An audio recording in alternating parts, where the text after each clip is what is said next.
Welcome to the Cultaholic Wrestling Podcast. All right, look, we'll get it out the way first. It's hot. No, can't say it, not allowed. No, we'll get it out the way. Maffew. You go to the jungles of Arizona and over here doesn't compare. When you live in the Amazon rainforest. Yeah, welcome to the jungles.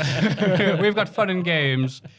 Yeah, we'll get it out the way. We'll try our best to not talk about it, but if you like a lot of heat stroke in your podcast, you'll fall on the floor and not get any sleep. Hello and welcome to the exceedingly lovely, nearly broke my own rule there, episode of the Cultaholic Wrestling Podcast. Listen to the dulcet tones of Joel and Ross. Because I nearly almost immediately said it's really hot. Immediately after I told myself not to say it's hot. It's lovely. You look windswept. What's happened? I'm just trying to imagine wind at this point. Like, Yeah, that's nice. Pretend I watch a music video of like wind going by. Or, Creed with his those arms are the wide up. days. Yeah, remember wind. But yeah, we'll try not to talk about too much. But it's just the hottest June in England since. Well, last time we did this, I guess. Yeah, so, yeah, literally. Joel, other than the heat, how are you doing, mate? I'm doing well. I've just been enjoying the heat. Oh, good, mate. Good. That's all everyone's been doing this week, I feel. Went to the beach, went to the park yesterday. Nice stuff. Are you a dog? Humans can go too. Depends. Were you Is it Saturday already? chasing a ball around, were you, Joel? No, I wish I had a ball. Oh. You know, I went on holiday to Tenerife. I got a ball because I was jealous of all the kids in the pool playing with a ball. I was like, I want a ball. to What play type of with. ball? You know, just a ball you throw around in the pool. Yeah, but we're talking football. Just like, or we're no, talking like tennis? a little like a inflatable one. small one. Yeah, like Yeah, a little yeah. one though. That's like not too big. So I went to the shop and I got one. It was like one of those squishy ones, you know, like those stress balls you can Oh, get. yeah. And I was playing with it. Then I got back to the hotel and I squeezed it too hard and it burst all over the hotel It lobby. You can burst. burst them. Yeah. Oh, do you mean one was like little bobbles on? Yeah, Yeah, I I didn't know know what my you own mean, yeah. strength. I can see how they would pop. I suppose they are for kids. They That's are. the thing. Bloody hell. I want to give you an apple and see if you can do the same. Oh, that'd be good. Have you seen Bob Mortimer opening an apple? Yeah, you Like, can do twisted that. it. Yeah. The great How crazy is Carl that? can as well. I bet he can. I don't know, I've just made that up. Just chops it. Would you lie to us? His Instagram's mad. I'm not going to no-sell that joke. I've laughed at Matthew's Would You Like to Us there after mentioning Bob Mortimer. Thank you. Was a that good a reference there. joke? Yeah, of course it was. I didn't know that was on purpose. That was a BBC show starring Bob Was that on Mortimer. purpose? Oh, he's the king of Yeah, that. he's the I best know, I one. know, I know, Here's my I know. friend Frank Chips that I grew up with when I was a child. We Yeah. rescued a donkey from a sanctuary of pigeons. And it's just like, yeah, it's true. Gary Sunflower. He is number one at show. Everyone else is tied for number yeah. two. There's just no beating Bob on that. He's the best. He's one of the best. Yeah. Yeah, it's just been a slow, steady week, enjoying the heat and then not enjoying the heat. But, you know. Hell yeah. Like I said, we're trying really hard to not mention it. Yeah. Ross, what have you been up to, mate? I just feel like the little piggy on the barbecue. That's all I felt like all week. It's been hot. After my rant about laziness last week and how it's a dying breed and a dying skill in modern society. Yeah. I've tried this week to sort myself out. So I walked to work Monday and Tuesday, 45 Ooh. minutes each way. Then Tuesday night came around. And I've stopped ever since. So now it's Thursday. We're sat here recording this. And I've done nothing since Tuesday. I played football as well on Monday night. The first 2 days of the week, exemplary. Wait, to interrupt, you did football on this. It was the day before the really hot one, but it was okay, still right. pretty muggy. It was nice at the start. It was like a sprinkler Yeah. system with the rain. Then the heat came down. Oh, it was tough.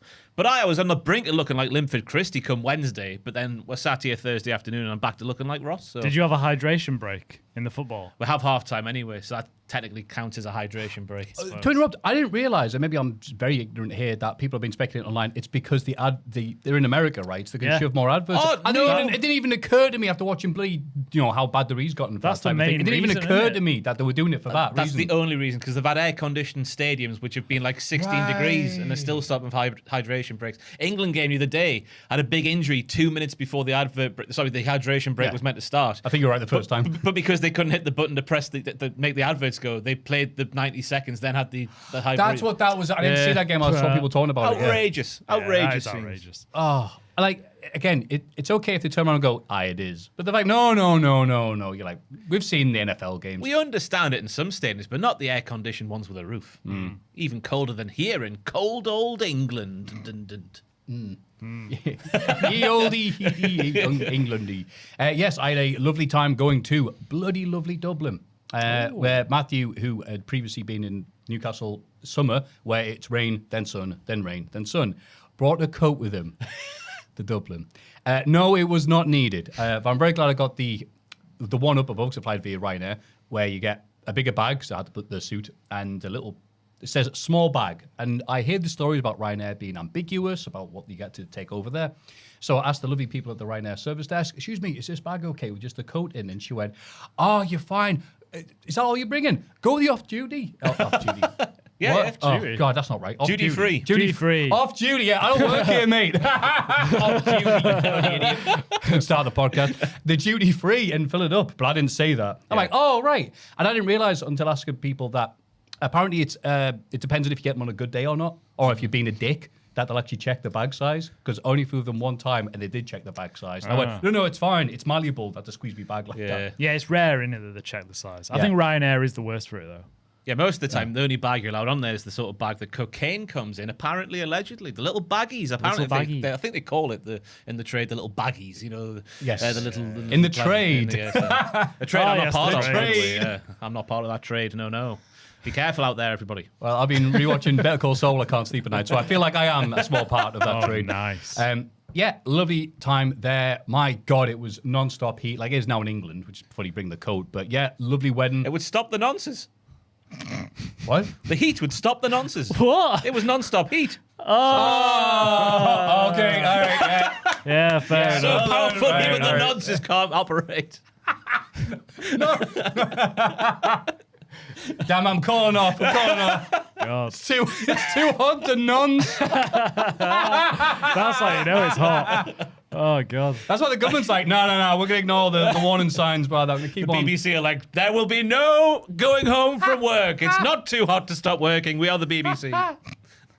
Yeah, it was a lovely wedding, especially after that bloody segue, Yeah. between Dee and Eamon. Fantastic mix of Alabama people and Irish people. What? So That sounds aggressive. Oh my God! Well, no, beautiful settings. This is every wedding I've been to, and beautiful people there from Canada to Germany, Scotland, and it was just lovely to be there. It was a lot less formal than I've been to other weddings, because there was a kid who wouldn't shut up, had to be dragged out. Like, shut up, kid. And everyone else was laughing, and I was still crying. I was still making Shane McMahon noises when he got powered on the ladder. Because I always do that at weddings, so I can't wait for the photos to be revealed. And everyone else is smiling, laughing. There's just one gimp going, oh! But it was wonderful because they were doing the speeches at the end of our lovely meal and stuff like that. And I didn't think it would ever be brought up, but it was just like, it's been wonderful. I won't do the accents. It's been wonderful knowing you and going all around the world with you. Especially in America, that one time we eating in a restaurant and Mike Quackenbush showed up. And I'm like, whoa, what? And she's like, yeah, it really happened. And if you don't know who Mike Quackenbush is, imagine a Funko Pop dressed as a youth pastor. And I made my trademark laugh so loud. And people turn around and go, what the hell is that noise? And Moonshine was brought to the wedding. Bloody hell. Well, that's a good venue, And- allowing that in. Yeah, I was going to say. So thank you very much. And if the people who ran the venue were listening to this, no, they didn't. And they were sharing it amongst themselves, and people are going, oh, I'm not sure about this. Like, take a little sip and go, no. And I'm like, and they even went, well, Maffew, you're the crazy lad from crazy Newcastle. So I'm like, all right, give us moonshine. I've had it before. I'm like, that's not bad, that. And I had some bourbon, and that was Moonshine worse. and bourbon. Yeah, I was mixing it up. Hello, player. And I did not, get a blind? hangover out like that 'cause it's so hot. I just danced a lot. In the wouldn't heat. Shut up. That's a concoction for pass out city. I've seen the warnings now. I'm not sure if they're real or not, because I've just seen the memes on like Father Ted post Facebook pages. Like it said, Ireland, can people stop drinking, please? It's not going to be good for you in this heat. And I'm like, well, I wish I'd seen that beforehand. Oh, and also Metallica will bloody playing on Friday and Sunday, so they got shout out and that. No thanks to you, Metallica. I hate you, because that's why the wedding was on a Saturday. Yeah. Because half the country came in to see them. And and I said, Jay from OSW says, I'm going to actually be in Dublin this weekend. What are you up to? And he sent me a video of him watching it live as they played Seek and Destroy. He goes, here I am, Maffew. It's Sting. So, yeah, wonderful time. Got to tap you to know so many lovely people. Oh, that's nice. Didn't get any sleep. Don't care. Don't need it. Well, hey, oh, Sorry? I was going to do an Alabama accent. Go on, then. What do they say? Commit. Roll Tide, brother. Alabama. The guy showed up in his formal shirt. He had said, like, Crimson Tide. And I went, oh, Roll Tide, brother. And he went, Roll Tide. That's not really Thanks, what man. that means. Pleasure knowing, man. You're looking good. Alabama, Arkansas. Pretty much. And That it is was lovely, though. God, I was like, Yeah. please, Oh, I was going to say shout out to him. He's not watching this. that's good to Only cool people What a listen to this loser, for the yeah. news in wrestling. While not officially recognized by Guinness World Records, a new record has been set for the longest match in the history of professional wrestling. That's right. Roman Reigns versus Triple H from WrestleMania. The Canadian independent wrestling promotion owned by Evil Uno, Mystery Wrestling, held their 2026 edition of the Infinity Rumble, beginning the match at 11 a.m. ET. So, phoned home. On Monday, June the 22nd, the match lasted almost 24 hours and ultimately ended after 21 hours, 58 minutes, 49 seconds. This beat last year's record of 21 hours, 49 minutes, 12 seconds. Former AEW talent Stu Grayson was the first entrant, and he lasted 5 hours until he was eliminated. So what the podcast used to last in 2019. Yeah. Bloody hell. Always a treat to watch. No, I didn't watch all of it. Good God Almighty, but I respect the hell that they're doing that. It's all for a good cause. It's just weird to me that it's already that time of the year again. I'm like, hang on, really? Yeah. It felt like only yesterday that they were doing it last year. But if the hookup is listening / watching from Guinness, get on that. It's happened. There's video footage. I've saw it with my own eyes. Why isn't it in Guinness? Let's make it official. Yeah. Yeah. Official. How many entrants were there? 30? 7,312. Wow. Incredible. Two of them were Stu Grayson. Yeah. There was Stu Grayson. There was Soup Grayson. He was Broth Grayson's looking good. Broth lentil. It's as good as it gets, pals. You can switch off Broth now. lentil, like Brock Lesnar. Brock Lesnar. Broth lentil's brilliant, mate. The feast That incarnate, could be broth lentil. Yeah, that could be a wrestler name. Souffle City, bitch. That's probably how Chris Eubank says it anyway. Broth for that. Yeah, so hope the Canadians. Hope you had nice poutine. And friend of Maffew, of course. Friend of Maffew. You don't want to leave that out. That's it. They're like, feeling really good. And it's like, oh, yeah, mate of Maffew's. WRKD Wrestling. All right. Is that the Body Slam people again? Worked. I've got no idea. They are just... I don't want to see... They're a reputable source. Are they reputable? Yeah. Okay, well, that's important. I'm not sure who the for a people are while. behind them, but we have... Oh, that's fine then, because, there's been a few times I've gone, Nakamura's leaving WWE. No, he isn't. That was an AI-generated story. Oh, yeah. WKD Wrestling, that's all I can see. Up the blue. Has reported that there is, quote, a growing frustration over a lack of variety and competitiveness amongst the SmackDown tag title scene. Hang on, mate. There's What supposed to do be you the news mean? section. We're on this for bloody months. Despite of Priest and Truth, and God, they look happy and energetic on SmackDown and being loved backstage. They've been champs since March 20th when... Can you remember who they defeated? Oh. I know, because I've got it right in front of me. I would have struggled. I would have guessed.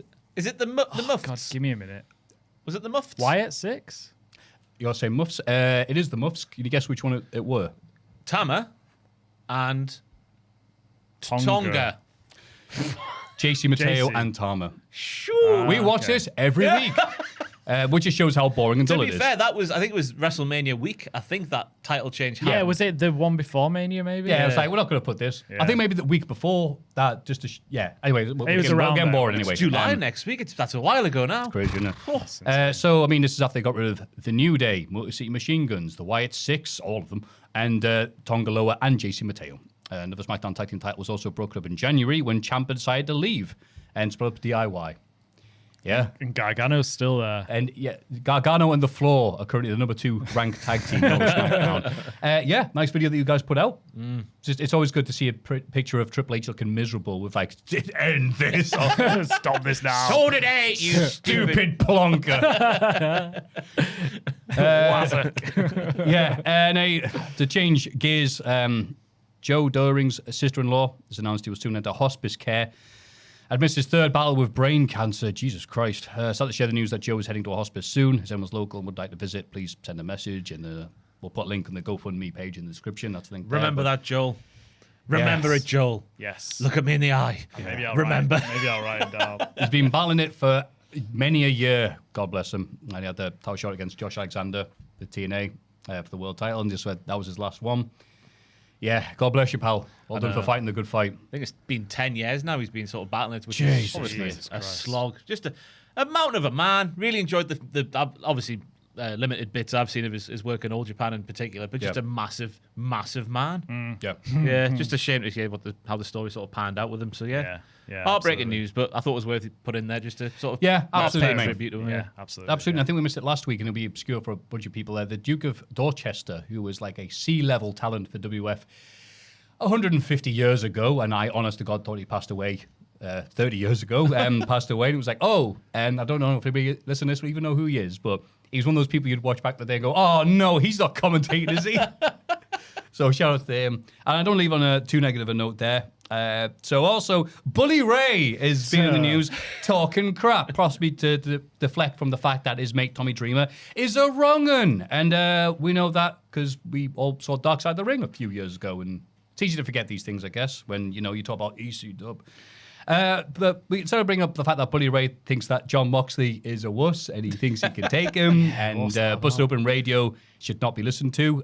Joey Janela decided that he'd also bring up the fact that his issues with Bully Ray, just quote, there's no bigger fraud on the Jersey Shore than 54-year-old Bubba Dudley. Sits around at Jazz, I don't know how you pronounce that, sorry, by himself on Sundays all day buying groups of 22-year-old girls shots, waiting for someone to recognize him, and when they do, ask for a picture, he tells them to F off. The stories never end. When people find out I'm a wrestler, they go, do you know Mark, Bubba Ray? That guy's an effing loser. It really was gang up on that idiot day. Oh, and Josh Barnett was like, well, I'm not John Moxley. He's busy. He's got better things to be doing this time. I'll take you on. To which Bubba, after, fixing out the mess in his pants after that statement, said, I'm only working. Yeah, like, I'll get you over or something. He kept reiterating. Can't go over a park bench, man. How? Yeah. So, yeah. Bully Ray. Put them in a cage. People would pay to see it. Moxley would whizzle him, surely. I know he's a big boy. I was going to say, but Bully Ray's proper He trained don't have a fighter, chance. isn't he? Yeah, he's in great shape, and he has been for years. Bully Ray's a guy who still thinks he's in his 20s, and he can talk and say something to a fan front row, knowing that Atlas security will stop him before he gets the bloody ring. Yeah. Up the Mox. Up the box. Ha ha, Bully Ray. Ha ha. But the Tommy Dreamer situation, we've covered at length on the channel, by the way, just in case you missed it. I don't know how you could, because there's like 3 videos on there now. But yeah, just sort of things coming out from behind the scenes in TNA and further afield in professional wrestling about sort of stuff I don't know what to say about Tommy Dreamer. We've said it all in the videos, but it's hard to summarize in one Can sentence. that be it? Yeah. Don't know what to say about I Dreamer. haven't got a clue. Yeah, that's it, isn't it? Yeah, I don't know. Hey. Don't let the door hit you on the way out there. Road Dogg's taking his place, allegedly, apparently, this weekend. No pressure, Road Doggy Dog. Unrated news. The TNA may be up for sale. Yeah. One of those 2 things are connected, eh? Bollocks to it. Let's move on to something happy. Yeah. Everybody get excited for the Cultaholic Hall of Fame. The Hall of Fame is next. Sorry, it's had a brain freeze there. I'm drinking this lovely iced coffee. So, in condescending order from last week, Kat interrupts Romeo and Juliet play. 21%. Only 21% for that? Tough week. What? Big week. 33% for Traffic Cone. Falls on man's head. R.I.P. But don't put R.I.P. Yeah, I didn't say R.I.P. Matthew said it, and you were like, oh, yeah. You said R.I.P. You Yeah. sabotaged You can't quote me on this podcast. Oh, my God. We've been through this. But 46%, is it the Superman lovers who sung it? Be wicked and lazy. Be more lazy, do less things. Oh, T-shirt. wicked and I'm lazy. T-shirt. Probably not coming. Oh, yeah. Nice idea, though. Oh, could be that the opposite of Nike. Like, Nike's just do it. Ross, don't bother. Sit down. Oh, there's an American author who his tombstone just said, "Don't try." Yeah. After he wrote all these books and Well, stuff. that's the moral of this vote. Don't try. Don't You try, didn't yeah. come prepared. I mean, you you've done anyway. You just ask your friends, don't you? Hey now. I haven't used a suggestion in weeks. Literal weeks. Yeah. He didn't wonder It's, it and it's either. done me no good at all. I'm rubbish. But well done, Ross. You should be more lazy. Yeah, well We done, should all, Ross. and especially now, In the all of a heat. sudden, there's never been a better time to do less. That is true. And I am proof of that pudding this week. Because the sun is doing all the work right now. Damn it, I said it again, sorry. Yeah, That's okay. It's pretty cold here at the minute. Anyway, well, Tiffany Stratton's been stitched up this week. Not literally. And I'm not making the Hall of Fame pick. She didn't know who Sergeant Slaughter was. She's about 12 years old. She didn't care for wrestling when she was a kid. That's understandable. My angle for the Hall of Fame pick is the fact that she thought SGT didn't mean sergeant. It was just like RVD. Yeah. Like CM Punk, right? Yeah. SGT. That's it. This famous chant. Stephen Graham Thompson. Thompson, yeah, sure. So, Stephen Stephen Graham. ACW style shirt, like SGF&T. So here's the video footage. She's opening some kind of like card thing that they've released. Does that say titty on her shirt? Oh no, Tiffy. Tiffy time, man. One city here, one city here. Yeah, in case she forgets where they are. So she's opening these pack of cards, and then when she gets to Sergeant Slaughter, you'll hear. Bruh. Viscera. Oh, wait, Viscera, get in. I want a Viscera card. Viscera. Viscera. Oh, that is. She knows Ricky Steamboat, so we'll take that one. I mean, yeah, fair play. Like, you don't have to know all the wrestlers, but No. it's shocking working in the industry for as long as she has. She doesn't know who Sergeant Slaughter is. True, but I mean, as you've said, she's young. She's like, what do you Yeah. mean you didn't watch Slaughter versus Sheik in '84? She's But like, surely what are you talking backstage, about? People talk about him. There's photos and stuff. When was the last time Sergeant Slaughter was like a prominent figure, like on TV? I know they brought him back for like Legends Night on Raw. Yeah, Ooh, the sorry. Raw anniversary, 50th anniversary. 99? When he was like the commissioner-ish? No, it was 97. He was 97. the commish. And then, they gave him that, made HBK the dude. He made regular appearances. Oh, I lost like Hassan and stuff like that. Whenever he like an evil Yeah. heel. Rusev may have done something with him, I Oh, guess. yeah, he did. Yeah, he whenever did. there's an evil foreign heel, did like, did. oh, here comes the one man to defend us. Yeah. The massive liar Yeah, himself. lion bastard. Yeah. I saw a conflict in Nam. I got an argument with someone That rings a over bell. the price of entrees. He did do something with Rusev, didn't he? That rings a bell. something like that. But that's not the thing. I'd expect Tiffany Stratton, who wasn't a fan of the business when she was a kid, who got in the business because a career in another field didn't go the way she wanted it to go. Yeah. I wouldn't expect to know who Sergeant Slaughter was. I just find it fantastic that you didn't recognise that meant Sergeant. That is funny. G. At least you do like Sugar to Slaughter out like that. That's how you say it, right? Yeah.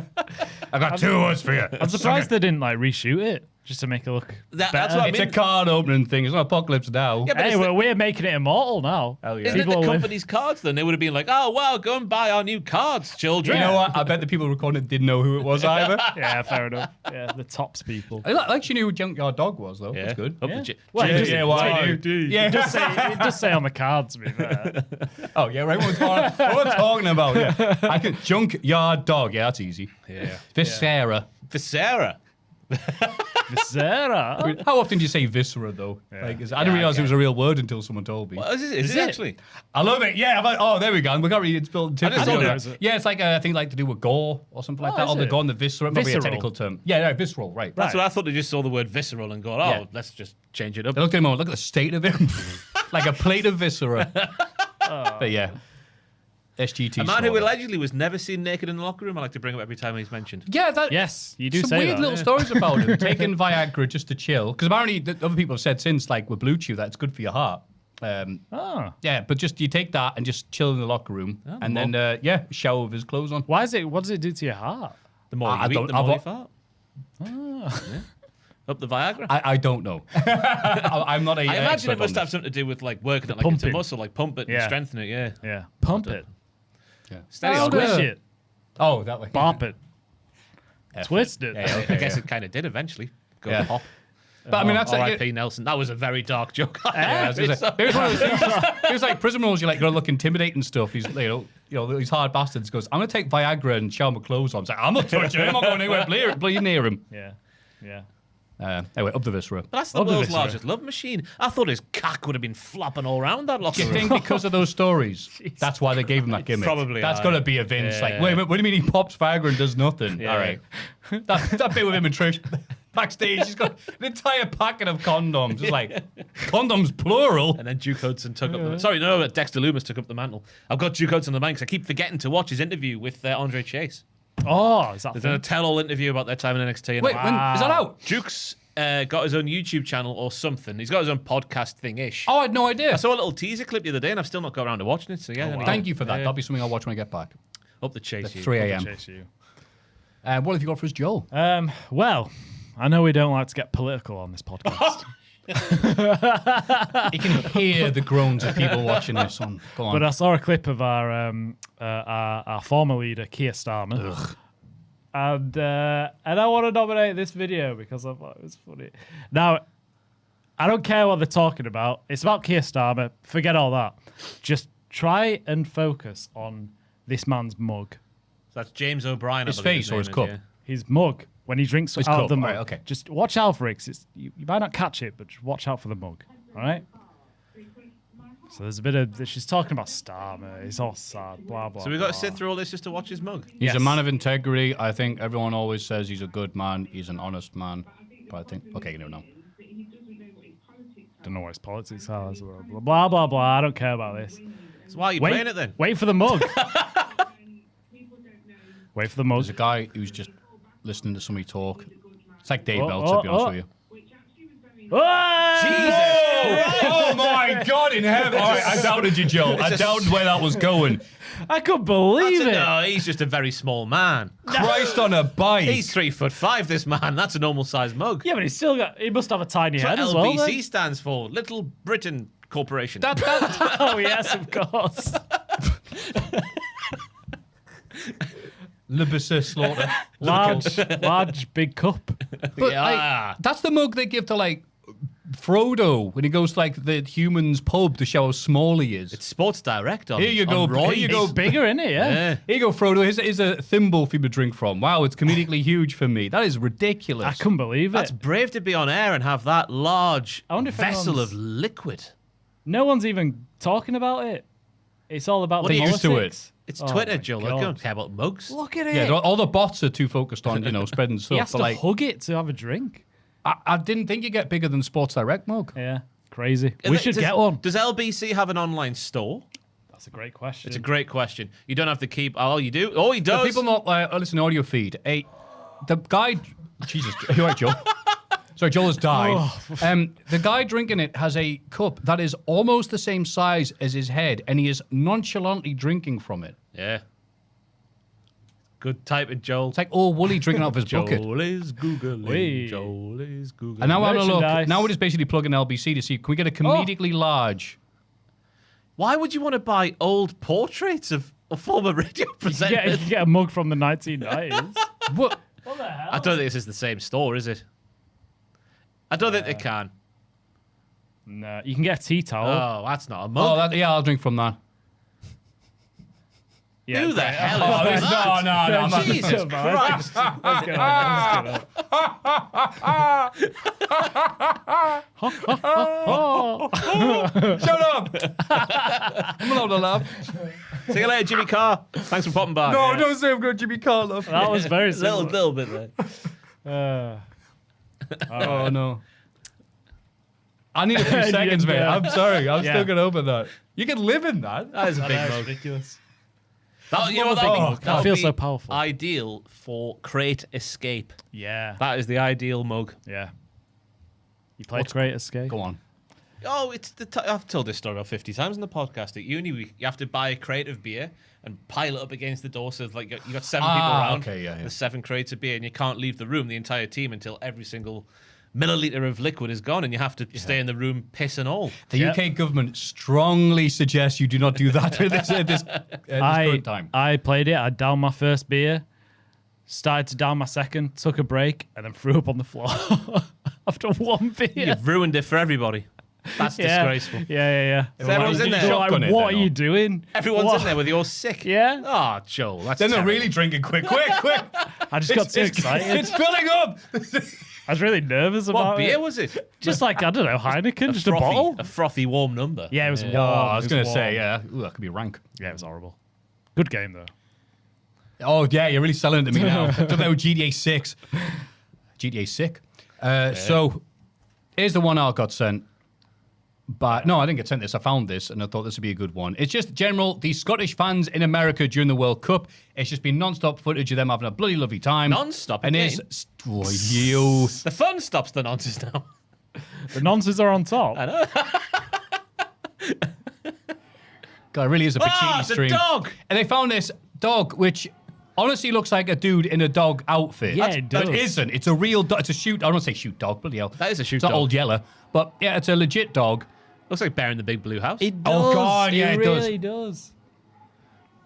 Yeah, are we sure that's a dog? I hope that dog was all right to be picked up, by the way. I can't tell if I he's think enjoying it. the owner's all right. I mean, bloody hell. Yeah, then we'll prove it's a real dog. But yeah, it's just the Scots draining America dry, one state at a time by the looks of things. Yeah. And just Americans going, I'm so happy to see the Scottish people over here having a lovely time. And just the size of this dog. He's massive. It sucks that it's having to follow your massive cup. If you put that cup next to that dog, it'd be normal size. You wouldn't even know what was a tiny. thing. But yeah. It's got a Chris Jericho 99 haircut He as has, well. yeah. It's a lovely ponytail. Yeah, I hope that dog was okay with it. Yeah. He's pretty all right. pleased, Yeah, he right, looks man. quite chill. I think Nah, Scotland. it's Cape Verde fan. He hates it. Scotland playing Brazil next. Last night they got humped. Oh, did they? 3-0. Right. Bruno Guimaraes with an assist. It was delightful, Joe. I mean, Scotland versus Brazil. I'm not being funny. England versus Ghana was worse. That's the thing. All the Scottish fans going, bloody hell, Steve Clark's so negative. I'm like, come on, what's he meant to do with bloody... I was going to say, come on. Lauren Shankland, for goodness Yeah, sake. yeah. Bloody Yeah. hell. What's he meant to do with that? Pep Guardiola couldn't get a tune out of the Scots. Yeah. And he's fantastic at the bagpipes. I'd like to see it, though. And I want to just give a shout out to Joe McCready, who said, Matthew, I want to... Pacini watching the stream, can you put green Jello and Hulk Hogan's cover of Gary Glitter's Leader of the Gang? And I was I've had the energy. I was just like, actually on the way to work listening to it, get hypes and stuff because I'm knackered. I was just like, yeah, actually it's a great song. It's all this stuff there. And I'm just like, I can't be arsed now. Well, he did it for the dying child, didn't he? That whole album. I was just Glitter maybe did it for I was going to say, like, I didn't want to put it in just to, put somebody... I know he's passed away, but his legacy still haunts us. And also, in fact, it's a Glitter song as well. Well, we didn't know. Oh, Glitter's not dead. That joke doesn't work. Yeah. Oh, I forgot Gary Glitter's alive. I'm really glad I didn't go for them. But thank you, Joe, anyway. Gotcha. Yeah. Okay. Yeah, Glitter's in prison. Yeah. Soon. Yeah. Old people and heat don't mix. Anyway, so those picks are yours and yours only. If you go to patreon.com/Cultaholic, you can vote for... What? Oh, This no, is the sorry. bit where you say what you wanted to do, Sorry. and then you'll say out loud, and then next week we'll read out, and you go, I didn't say that. Yeah, that's how it We're doing it works. for a while, Joe. Man has a surprisingly big mug. Man No. has a surprise. It needs to be more clickbaity. You won't believe the size of this man's That's mug. better. That's better. I'll just put SGT Slaughter. I'll do You won't believe what Tiffany Strand said about SGT Slaughter. Tiff said what? And Scotland takes over America. They are as well. There's a lady on my Instagram feed who's in the Boston area who's fallen in love with a Scotsman. And they might have got a little bit of hanky-panky. Nice. Yeah, she keeps like videoing him like, oh, I'm here with Scottish. I forget what his name was. Gary. Yeah, Scottish Gary. Scottish Gary. If you go to like Scottish Gary's on Instagram, it says, I just did it for the booze. I did it all for the boozy. Anyway, and mine is, yeah, I've already said that. So now we read out the people's names. Have you done your homework? No, I didn't. I've just realized now. I stayed late yesterday in the office doing my homework. I am so sorry. I've I'm done still some recovering from, again, moonshine-filled Irish wedding. I don't know if those words mean anything to you, but bloody hell.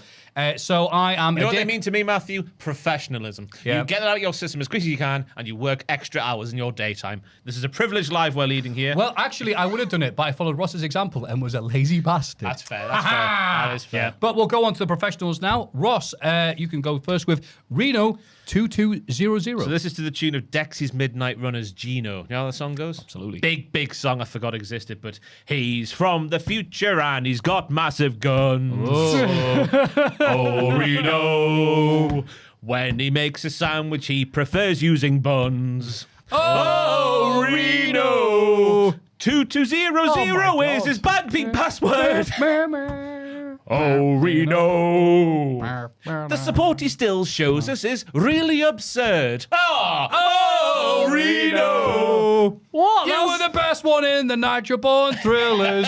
Oh, Reno. That was so long. What do you mean? That was so much detail. That's art. I've written like a line. Go on. At least you're writing them, Joel. And not least doing I'm it. right. Yeah, you've already At least second I'm place right. by default, mate. So. This one is to the tune of Shut Up and Drive. Rihanna. Yeah. Ooh. Because he's 2200 in 3.5. Reno, he's got the keys. Now shut up and drive. Oh, Reno. Okay. I like that, though. Okay. We'll go with you Thanks, next then to start. Levi LaRue. Mine's just Vindaloo. Levi LaRue. Levi LaRue. Levi LaRue. Levi LaRue. Levi LaRue. Oh, what a Mine's song. got similar World Cup 98 vibes, because I've got my Eiffel 65. La Rue, his first name is Levi. His first name is Levi. His first name is Levi. His first name is Levi. His first name is Levi. His first name is Levi. La Rue. That was like if you drank that LBC mug and it was just filled with coffee. I'll appreciate you putting the effort in there. I'm more inclined to go with Joel's. That's on that Woo, one apiece. So for you though, Jimmy Gillan. Jimmy Gillan on the Patreon. He can change a light bulb, chase the diddlers away. Jimmy Gillan on the Patreon. Take us through the darkness to the break of the day. Oh, it's a big one to overcome, mate. Challenge good, thrown isn't it? down. It's like one of those white boy rapper battles, Joel. Oh yes. My girlfriend came up with this one. Boo! Killing me softly with Jim's words. Killing me softly One time. with Jim's words. 2 times. I love his job, me. Imagine having that job just going 1 time. Oh, that's tough. Those are both of them were great. Tay 2. Mine is just to Blur's song 2. So, you know, woohoo. Tay 2. Okay, until Tay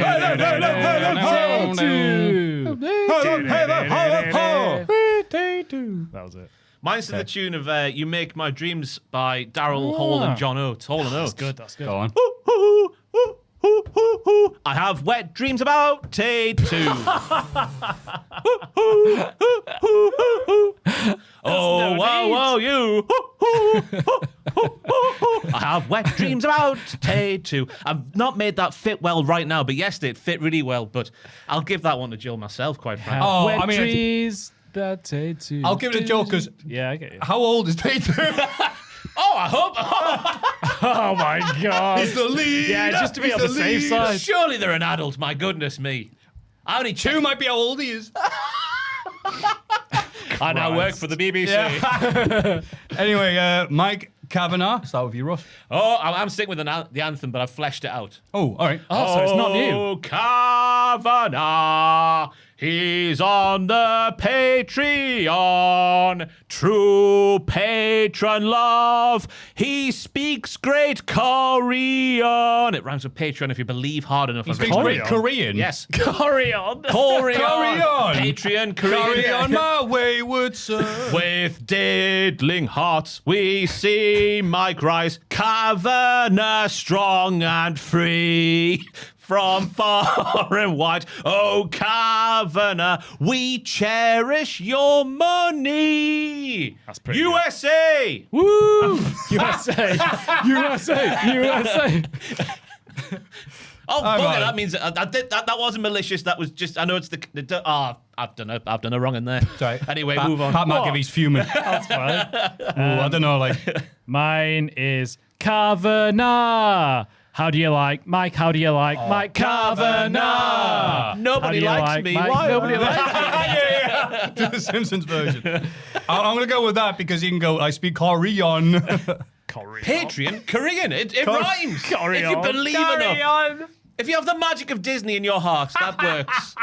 It works. I don't have Disney's the nuts. magic. G.Y. Goliath. Thank you for the support, G.Y. Goliath. Thank you for the support, G.Y. Goliath. Yeah, it works. I'll give you that one. On Yeah. the Patreon. You can have a good meal. Okay, it's all right if you did laugh during it, but go on, Ross. I've gone Earth's on Michael Jackson for this Oh, one. no. What about Diddler? Oh, God. What about Ava Rain? No. If only there was a man with a very powerful brain. G.Y.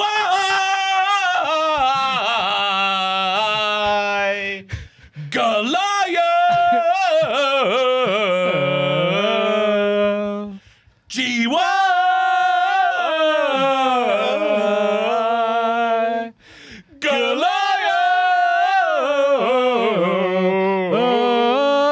I like that. Imagine if this is someone's first time watching a podcast. We picked the wrong week to open the door. I feel sorry. Oh, they've all left. Oh, they've all left. By the way, Just for a bit of admin, we've got open the door because last week it was like we were horrible. It was like It's still boiling. yeah, it was still already. And then it was like, oh, might be disturbing people. Everyone's left. They've all gone. That is amazing. Bob's still there, but Yeah. Got a Bob's got dry eye in the house. Oh, God. Oh, yeah, I'm Flushed trying to him get that out. with Ross. Yeah. All that's right, fair. but go to start with Ross again. The 1991 Denver Broncos. It's As a I tough one say, to do. I was in here after work, after hours last night Yeah, doing yeah. this because I'm a sad man with no life. And they're still pretty new at the Denver Broncos. And just because it's brilliant because I came up with it, I'm sticking with the Roman Reigns theme from back in the day. So That's two he's been lazy on. Okay, so Hey! Being lazy for the Canadian national anthem is not being lazy. What? And it's won you the Hall of Fame, to be fair, so. So I'm sticking with Denver Broncos. okay. All right. That's fair enough. Then you might be one by default. I went a bit of Sabrina Carpenter for this. Go on. Espresso. Say you can't sleep, baby. I know that's a 1991 Denver Broncos.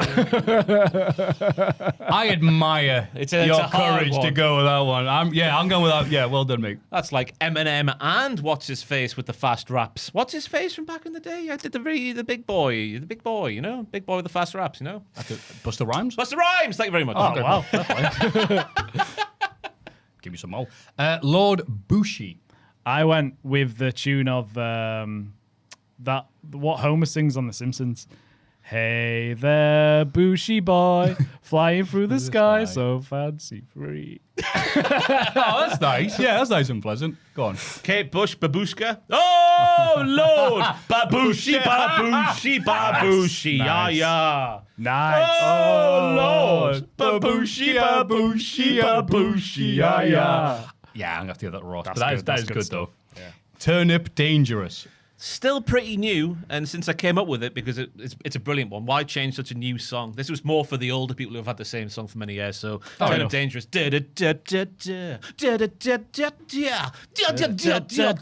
This Turn Up Dangerous. Oh, my old David Bowie there. I liked it. Just that was like nice. David Bowie. Nice twist. okay. Nice Peter twist, Andre, that's the collab we always wanted but never got. Andre and Bowie together at last. What could have been? Go on, it's a sitter. He's a nice guy and he's generous. Here we are now. Turn it dangerous. Yeah. Yep. Well done, Joe. Noah Anderson. Ooh, that's a tough one. I've actually done My, it for my weakest one. I went Stairway to Heaven. Go on. There's a man who is sure that he gives us his gold, and his name is Noah Anderson. Ooh. Atmospheric. Atmospheric. Less upbeat. Yeah. Yeah. We can't even do it on for 6 minutes. Can't all be bangers. I want to take you there. I disagree with that, Joel. Go on, because Ross. I've gone with Preacher Man, Dusty Springfield. The only man who could ever reach me. Anderson on the Patreon. Nice. The only boy who could ever teach me. Anderson on the Patreon. Yes, he was. He was. Lord Bushy knows he was. Oh, it's a crossover. Oh, no one expected that. And again, Noah and Lord. Yeah. Biblical. Fantastic. Wow. Well done, Ross. Okay. Wicked Easy. Wicked easy lover. He is alive and on the Patreon. Nice. Like no other. He is stronger than Kane and Roy's Keys. I don't know why I went Kane there, but Oh, you did so well. Kane and Royce Keys. yeah. Kane and Royce Keys. I was trying to think of a one-syllable wrestler. I came up with Kane. He is stronger than Kane and Roy's Keys. Yeah, it does fit. It does fit. I love that you've actually tried to Yeah, put him in fair there. enough. Well done, mate. I That's really good. tried. You have. You genuinely have.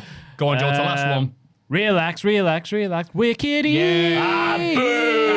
You say that every week. Yeah, that was the other one. That was. Especially as Wicked Easy is one of the new ones. That's disgusting. For Yeah, I me, was going to Joel. say that's. Yeah. Come on. He's only been here a few weeks, Wicked Easy. Well, this most recent run, I should Yeah. say, with all due respect. Well, I'm glad that I didn't do that because I'm going to be, well, look how smart I am. It was much better having two people compete. I will promise to do one and you can both roast the hell out of me next week for it. So, Sounds good.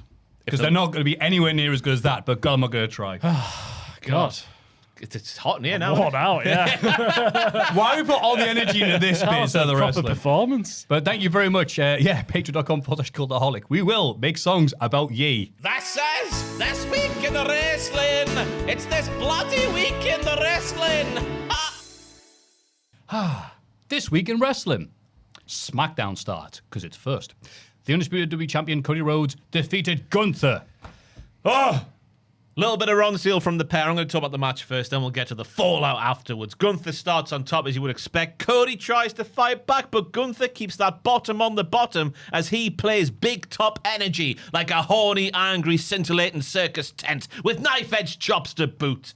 Good drama, to be fair. A dinosaur dropkick out of a powerbomb from Gunther. It's all over, but Sammy... No, he says. He pulls that zombie ref who replaced Sammy initially out of the ring there. The fast count does make sense in the context of what we saw in the match, but it doesn't half make Gunther, in my humble opinion, look like a massive whopper because he chose the referee. Fat Walter would have never done this. He would have picked his wife and ended the match after 3 seconds with a fast count off a lariat. So that's the match portion of my bit. Done. What did you think of the match? In a vacuum. You know, every time we start this week in wrestling, I'm always caught off guard by how Ross just comes straight out the gate. It's some mad stuff. What are you on about? Because you think it's like, goes up and down like a song structure. We'll start off somewhere really build up AEW Dynamite. I was like, no! Hey! I'm opening with Bat Out of Hell. Cody, bottom. Gunther, big top. That's where I went with tense. Right. I got that. There was gay stuff, there was circus stuff there. Pride Month. Yeah. I'm here representing, the clowns, obviously. It was a decent, short little match until the finish. The crowd were into it. Sammy pushing Cody into a chokehold was cool. It's a little annoying that it opened the show because it kind of telegraphed the finish that there wasn't going to be a title change, I thought. Just the fact that it was on first. If it was going to be a title, like a world title change, they'll put it in the main event, surely. I'm one of those old people who's like, they've done that before in the past in ye olde days, where it's like, to make sure there's got enough time to pass. So it could have. Yeah. I thought because it went first, there was more chance of it changing. Oh, fair enough. You think about Seth Rollins at WrestleMania 35. That's a good one. Jeez, please, no, I need the ice. Oh, God. But yeah, that's a good example. Yeah. Oh, and they had a Flair Steamboat one time. They went, previous times went to time limit. We'll have this midway through the show. So, Tiffany Stratton's favourite wrestler, Ricky Steamboat. As we learned earlier. Yeah, a favourite wrestler. What's that say? Ricky the Steamboat Dragon. Was this SmackDown shorter than usual? Because it felt like less stuff happened. I don't know. It felt like there was more wrestling than normal, I think. Yeah, maybe that was it. maybe. Yeah, fair enough. Yeah, it was a fine match until it was just quite short, wasn't it? It was all about the angle. Yeah, I'm obviously going to that afterwards. Yeah, all story here, all obvious, but all effective with the crowd so into this. I had to check. We weren't back in Europe already. Don't know why Sammy didn't just DQ Gunther for the powerbomb on him. He's very easygoing. He's like Rick Knox when Young Bucks are wrestling. Could have done without Sammy accidentally hitting Cody with the belt after the match and getting mad because it felt like we're past that bit of their storyline. And we see that spot a lot in WWE. Oh, so much. That's just bitching, though. This made me want to see where it's going. Oh, wait, it's going to Saudi Arabia. Never mind. Yeah. Well, I think it's going to end up in being a triple threat at SummerSlam. But I guess the discourse come out was about... No, it's going to be a triple threat Night of Champions. Is it? Yeah. Is that made Triple official? threat, Is it? Yeah. Well, that passed me by while writing my brilliant songs. You know what? That's absolutely fine. We're going to do a lot more with the songs than we can that, so... Is it a triple threat in Saudi? Yeah. Sugar my bum. So I still like. Sugar my butt. Missed that one. So Gunther's got 3 title matches in like a month. And he doesn't deserve any of them. No, he doesn't. He keeps losing. Wait, what? It's got the triple threat? Triple threat. He's just had this one. Clashing it. he had one sorry. I thought before, you meant, didn't he? yeah, sorry, man. Aye. So, yeah, because I was very intrigued by the performance of Sammy in this one, because initially he is just being a nice boy. He's calling it down the middle. He even called the foot under the rope, which they did to repeat the spot from Clash in Italy with like Gunther, that. which I thought was good in the start, because he says, like, I'm a nice guy, but I do nothing wrong, even though we know he's just a... a sour puss? All right. A negative Nancy. A negative Nancy. I also like the fact that he did that and then Gunther moved his foot underneath it anyway. So then Cody turned around and went, hang on, no it isn't. Yeah. You're lying to me, Sammy. So I was like, no, he moved it. Yeah. that's I just good. didn't I was like, that's impossible, Sammy. No wrestler can ever move their leg. That was the thing that just Gunther's performance of like going after the ref that he picked just didn't make sense to me. It's just like I like my wrestling that makes sense. So why would he go after the ref that he handpicked? Surely he should be buying Sammy flowers before the match and bribing him with like you can stay in my 5-star room at the Ritz and you could have my limousine, sir. Yeah. Cody's like, you can have all this, Sammy. It's all yours, man. I mean, he guess he thought Sammy would be against Cody, and he thought Sammy would be a pushover, didn't he? So that's why he chose him, and he was like, "You'll do what I say, Mister." But he didn't. Yeah. And he just makes Gunther look a bit stupid. He's been looking a bit stupid, hasn't he? You know what I've compared him recently? to this week? Yeah. He's not great. He's acting like a confused teenager whose hormones are affecting their ability to make clear-cut, rational decisions. We've all been there because we are all older than teenage. And we've all done it. That is how it works. That is how it works. We've been through the trials and tribulations of that period of life. Provides the psyche I've written in my notes there. So we understand where Gunther is. But Gunther's a 4-year-old man, Nelly. He shouldn't be going through his puberty right now, unless he is just not developed. Which is a ridiculous statement to say because he's very much developed. But I'm saying the way he's acting here, he's confused, and maybe I am too. Yeah, we'll go with that. By the way, a very quick thing, obviously you know that, but at the wedding, someone, I'm not sure it's like a secret or like that, but like Gunther's ex, who he was with when he was in Germany, was the person that made all Ludwig Kaiser was there. The one before them then.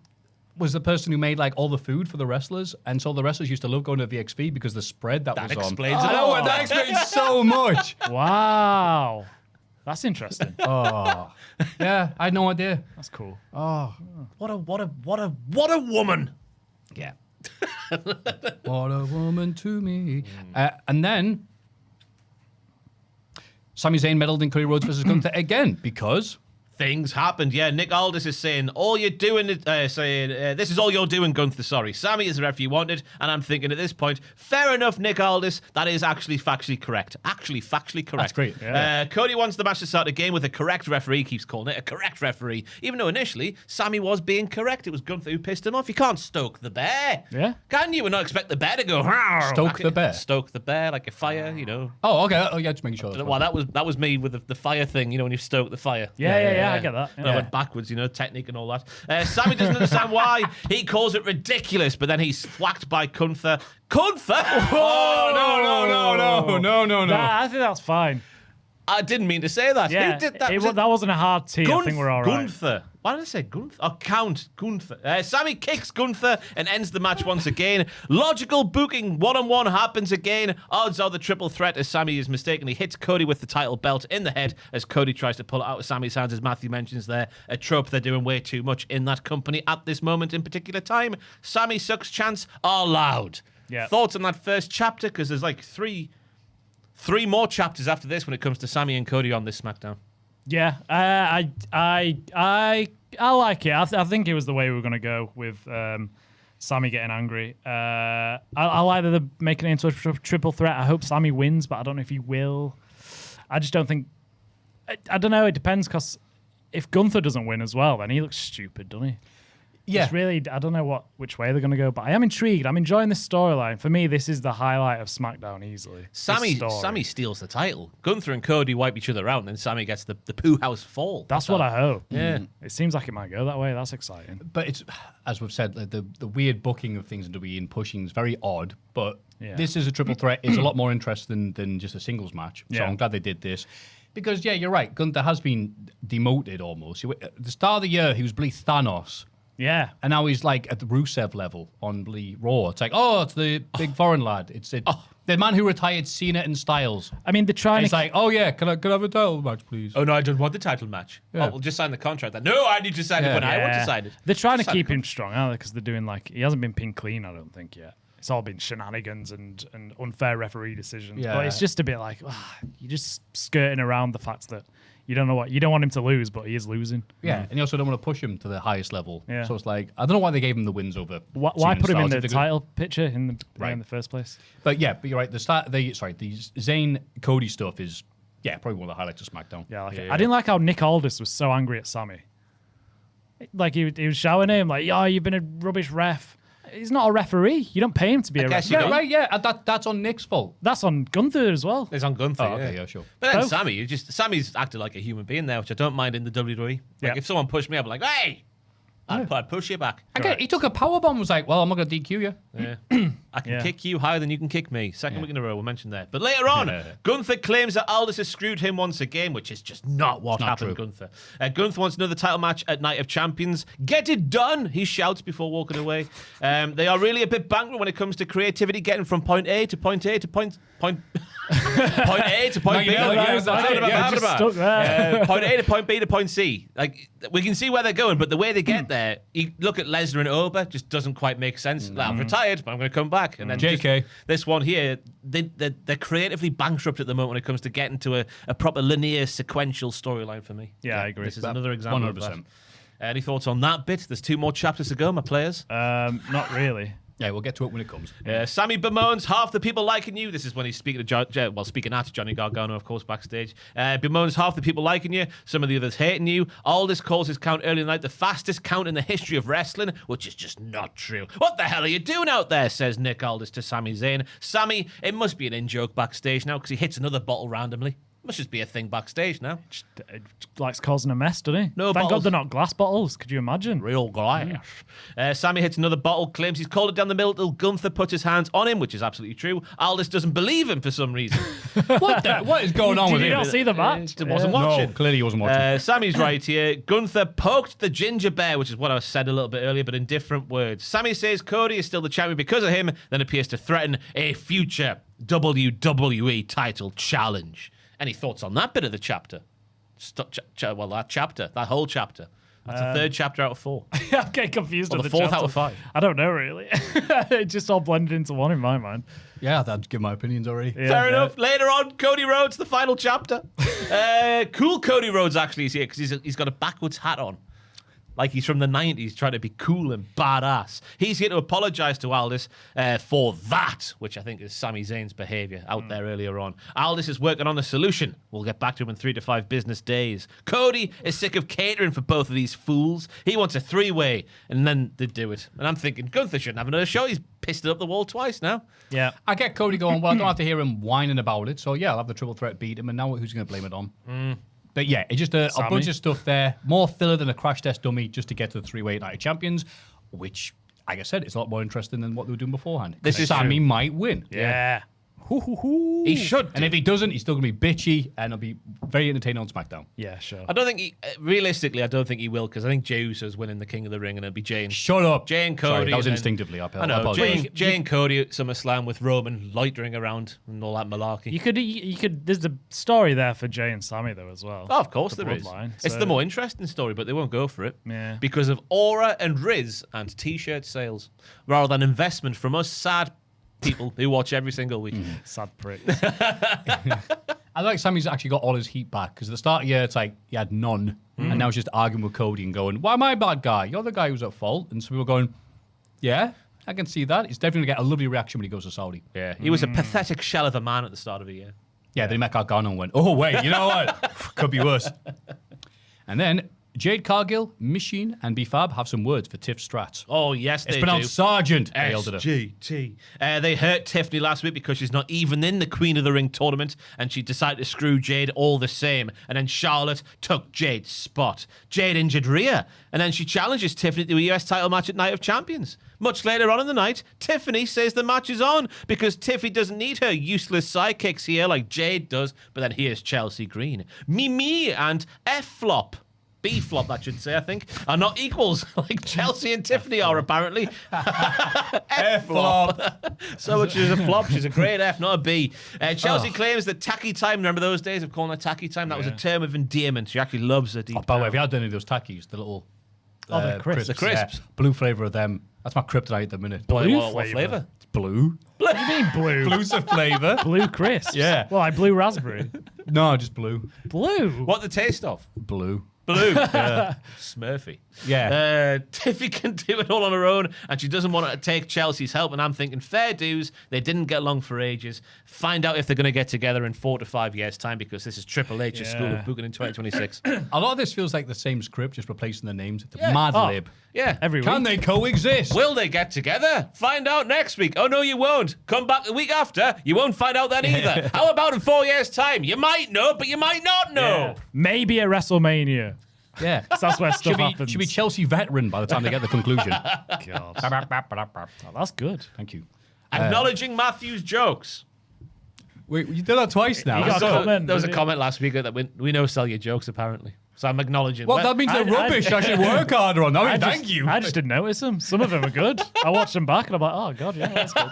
Some of those like American jets that can go under the radar. And honestly, just not funny. No, they were. Well, thank you. Any thoughts Believe on in what we just yourself. discussed? No, I mean, the match is set up for Night of Champions now. Jade versus Tiffany for the US belt. Yeah. I think Jade wins. No, I think Chelsea saves tacky time. Same. Or Sergeant Slaughter comes down. Yeah. And that's the... That's the signal. I love him to come out, even though it's Saudi crawling. USA, USA. He should be a manager. That'd be great. That is private. WWE Tag Team Champions Damian Priest and the R-Truth defeated the MFTs. Holy crap, this bit is long. Right, Jacob Fatu is here to make sure nobody gets involved in Jey Uso's match, and he tells Solo he's made the wrong call in not going back to the Bloodline. Solo is running out of time to make the right call to rejoin the Bloodline, but then Solo tells Tama and Tola Tonga not to worry because he's not going to rejoin the Bloodline. Tama says he wants Solo to stay backstage because Solo's family business is starting to mess with their family business, because apparently the Bloodline family business and the MFT family business are two different families. I've been watching all this time thinking of the same family, but two different strands of. I think it's semantics, because that's what Jacob says. There's my family, and there's my Samoan family. So that's what they refer. I guess so. They're all. I love They're defending WWE's writing. Yeah, that was my point for chapter 1. Chapter 2. I can't interrupt then, just add that little bit. Before I go on the most. I don't know why, but I really enjoy these bits where Jacob goes up to Solo. So twice now he's gone, come on, man, come back. Because Solo gets to be animated going, you're kidding me, right? Are you out of your mind? Why are you coming back here? Yeah. As I said last week, this is, two exes showing up and going, I don't need you. I don't need you. None of them have phones, though. Yeah, none of my phones. And it says, I put, Jacob misses so. And then after that, you go, come on, guys. And then the other MFTs are like, shut up, Solo. Yeah. Like, they're not very happy with him for some reason, which then goes on to... Well, he's flirting with them. But the match itself, I thought the match itself was fine. The champions getting their SH1T in was largely what happened there. Solo comes out there, even though he was told to stay away by the taller one. Bollocks on the outside, where Tola Tonga ends up going face first into the ring post. Secret tag from Truth, which allows him to get the shoot roll-up win over Tama Tonga. Solo will be out there, and he'll be blamed for the loss. But the champions got all their SH1T in so much beforehand. I just think the MFTs in the kayfabe here were just worse than the tag team champions on this particular evening. That is true. I mean, what was Solo doing out there then? Why was he? He does what he wants. He's trying to help his lads. But I'll show Jacob. I don't need him. Yeah. But all he did Look, was, I've got... Oh, God, Tola Tonga. But he just stood there and started talking to Tola, and that was it. Distractions. Yeah. It's right there last week when he went, hey, Royce Keys, look at me. Watch out for that kick behind you, mate. That is true, yeah. Yeah. He's doing his best. He's doing all right. I'm like, yeah. I don't know why, because this match is whatever, gash, and we've got the Viking Raiders next week, who, again, I sometimes forget are employed by WWE because they care about tag teams that little. And it's like, wait. We're getting Solo being a funny bugger. We're getting Jacob going, come on, Mal, let's get back together. And it looks like we're killing off the MFTs. They're nothing as stable. And I put Patterson and Briscoe would have killed these guys in 3 minutes back in the day. Have you seen the SmackDown spoilers?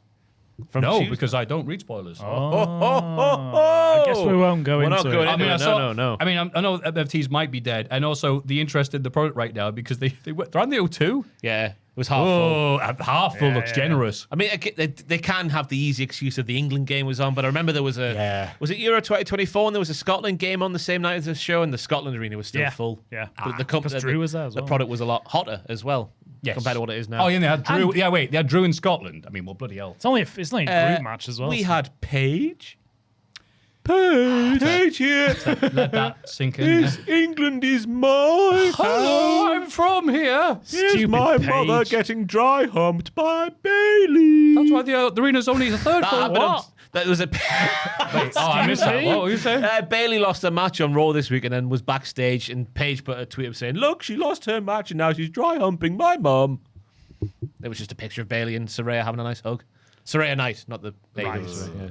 Okay. It'll all be all right on the night. That's her famous catchphrase. Right, then we get to the MFTs leaving Solo alone, which back in the day, lads, would have been a definitive split. It would have been over there and then. But in this new Triple H WWE, find out in the future Baby if they will steps. or if they will. But I can't tell, there has been big developments, Matthew. That's all I'll say about I can the tell MFTs. you, if they're almost advertising leaking spoilers, don't worry, guys. The MFTs die tonight. I'm watching. I mean, cancelling all my bookings. I'm watching that. Maybe they do, maybe they don't. What a boring ass stable. Who's to say? They made bloody Jeff Cobb look rubbish. Yeah. When I first watched this, though, I didn't know about what might happen. I thought that let's keep it ambiguous. Solo accidentally helping Priest win backed up my theory of Priest joining MFTs. I thought Priest was going to join the group. 'Cause he didn't trust Royce Keys either. Don't trust Royce Keys. Solo's helped him win there. It all adds up. What a tangled web they've weaved, one way or another. My God. My goodness me. Later on, though, there's one more segment about this bit, lads. Oh, Don't goody. you hold your horses there, because Finn Balor's in the locker room speaking with Truth, who was gloating about beating the Wild Samoans. Rikishi was out there. All of his family's out there. Once you're in the JD, you're in the JD for life, which means Truth wants to hook Finn up with a title shot. Priest catches Truth hugging Finn, and obviously Priest and Finn have a lot of history after the original JD stuff. Truth wants to celebrate his title defense with Marco Polo and crickets, because England and then animals have the sport and the animal, the little insects have the same name. It's highbrow stuff. But Priest doesn't go to parties with people he can't trust, which we know is a barefaced lie, because he was in the hot tub with all those ladies, and I doubt all those ladies are 100% trustful.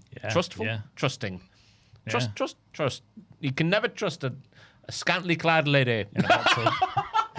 There you go. That's the next shirt design. Just ask Jasmine. Yeah, you reckon Priest was going, like, can you clap in your rooms, make sure you're not going through my stuff? Truth is just not likable anymore, is he? He's just annoying. My little theory is, and I've saying this for a while now, and I think it's no longer theory, I'm just booking it as fact. They're making him unlikable as hell, so when they release him, no one's going to complain like they did last year. I hate him now. There will be people who enjoy it, but there is a fine line between, like, saying the wrong word when you mean something else and just getting, like, cricket and crickets. That's not it. Yeah. And you're not hearing any, like, ha, ha, ha, ha, ha. At least when the crap stuff a few months ago, people were going, oh, what's he like? Now it's like, yeah, we've done this, haven't we? Yeah, it's Run it in the gone ground. on too long, yeah. I'm surprised they aren't taking the belts off him yet. That's why Priest is so miserable. It all makes sense now. He's like, oh, God, I'm with Truth. It does make sense in kayfabe, doesn't it? It might be happening. Imagine No being one him. said the storyline is shut up, Truth. Because Priest was on AAA last weekend dressed like 01 Undertaker. Oh. So he might be going to AAA by himself for a bit. But then again, we saw people like with NXT, we saw Bronco Nima and Carmen Petrovic on AAA the weekend, and then they're back on NXT this week. So who knows what this revolving global localization thing means. Come to AAA and see the C&D talent. What are you talking about? Carmen Petrovic is in a new stable with Nikita Lyons and Natalia. Yeah. Oh, whoa. What's their name? I don't think they've got one yet, have they? The blonde bashing bombshells. It's not a bad name. The Triple B, never said before in wrestling. Nobody else says Triple B in wrestling. Nobody. No one. And then Ricky Saints defeated Carmelo Hayes in the United States Championship *1 contenders match. Just like their last match, excuse me. Sorry, I've said the wrong thing completely. There, we'll start again. That's me rewinding myself there, and now I'm in fast forward. Nope, just normal regular play. Mello is one step ahead in the early going, just like their last match. Rick then gets on top, and his offense is way less fancy because heel. Nice spot where Rick goes, what? You can't be a heel and do fancy things, we know Yeah, this. but you have an amazing delivery sometimes. Because heel. I'm like, heel. Heel. Like to catch me. Heel. Oh, careful now. I want to be that close to Adolf. Do I? No, I mean like a really passionate mage in a Dungeons and Dragons party. Oh no, you're wounded. Heel. Nice spot where Rick was going for a running bulldog. Mello knows it's come because they've wrestled so much over recent weeks. So nails a back suplex while the running part of the running bulldog was running. Yes. Mello whapping out the fancy guns once again with the springboard DDT. No look. Ricky on his knees, making it even more hard to know where he was because, or does it really? Because he's a small man, isn't he? Yeah. I don't like, that's unfair. He's normal size. He's an average man. But obviously that makes you Probably, small in the wacky world of wrestling. Of course, yes. Turnbuckle exposed. Mello crotched when he's going for the first 48. Saw Winky. Reversals as they know each other so well. But then Ricky kicks Mello back into the exposed turnbuckle and he's knocked out due to the blow on the back of his head. A decent finish, I thought, for the context of what they've been doing recently. Yeah. But zero pop from the crowd. They must believe in Ricky backstage because there's definitely something not connecting with him with the fans, but they're still going with him all the same. Yeah, I agree. Yeah, I think this was probably the best match these two have had. I mean, Yeah. they've only had 3. Is this the 4th? Third recently, I believe. Yeah.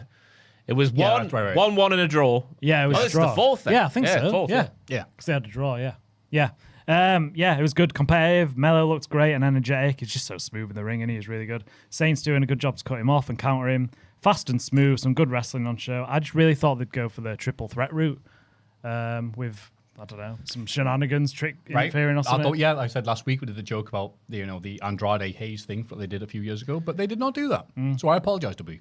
If I had the pencil, I'd get Ricky Saints beaten by Mello in the next match, retain, and then do the Trick Willie storyline properly. Sorry, he hasn't got the title, has he? Trick Mello beats Ricky Saints eventually. I know that can't happen now, can it? But Trick beats Ricky Saints, right? I'm going to work this out. It could on the happen fly. on SmackDown again, yeah. Trick beats Ricky Saints, Yeah. and then they do the Mello feud properly with actual historic footage shown, so everyone understands how storied this rivalry is. I would say historical footage, like it's, black and white, 2021. The year was 1963. I just don't know if they're putting it off because they don't want face versus face. Mello and Trick. Yeah, It's a good point, isn't it? probably why. Right.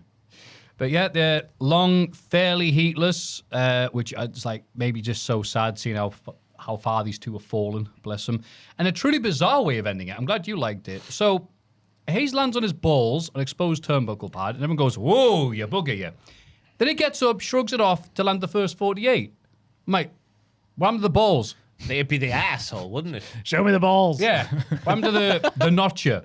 Not your balls, not your ass. That bit of you. The taint, the spot taint, between yeah. the balls and the butthole. The gooch. What my mate used to call it? No the man's road, land. No, the road to Grimsby. Which way's Grimsby? He said it's along the way and smells of poo. That's what he said. His lines, I'm sorry. But I agree with him.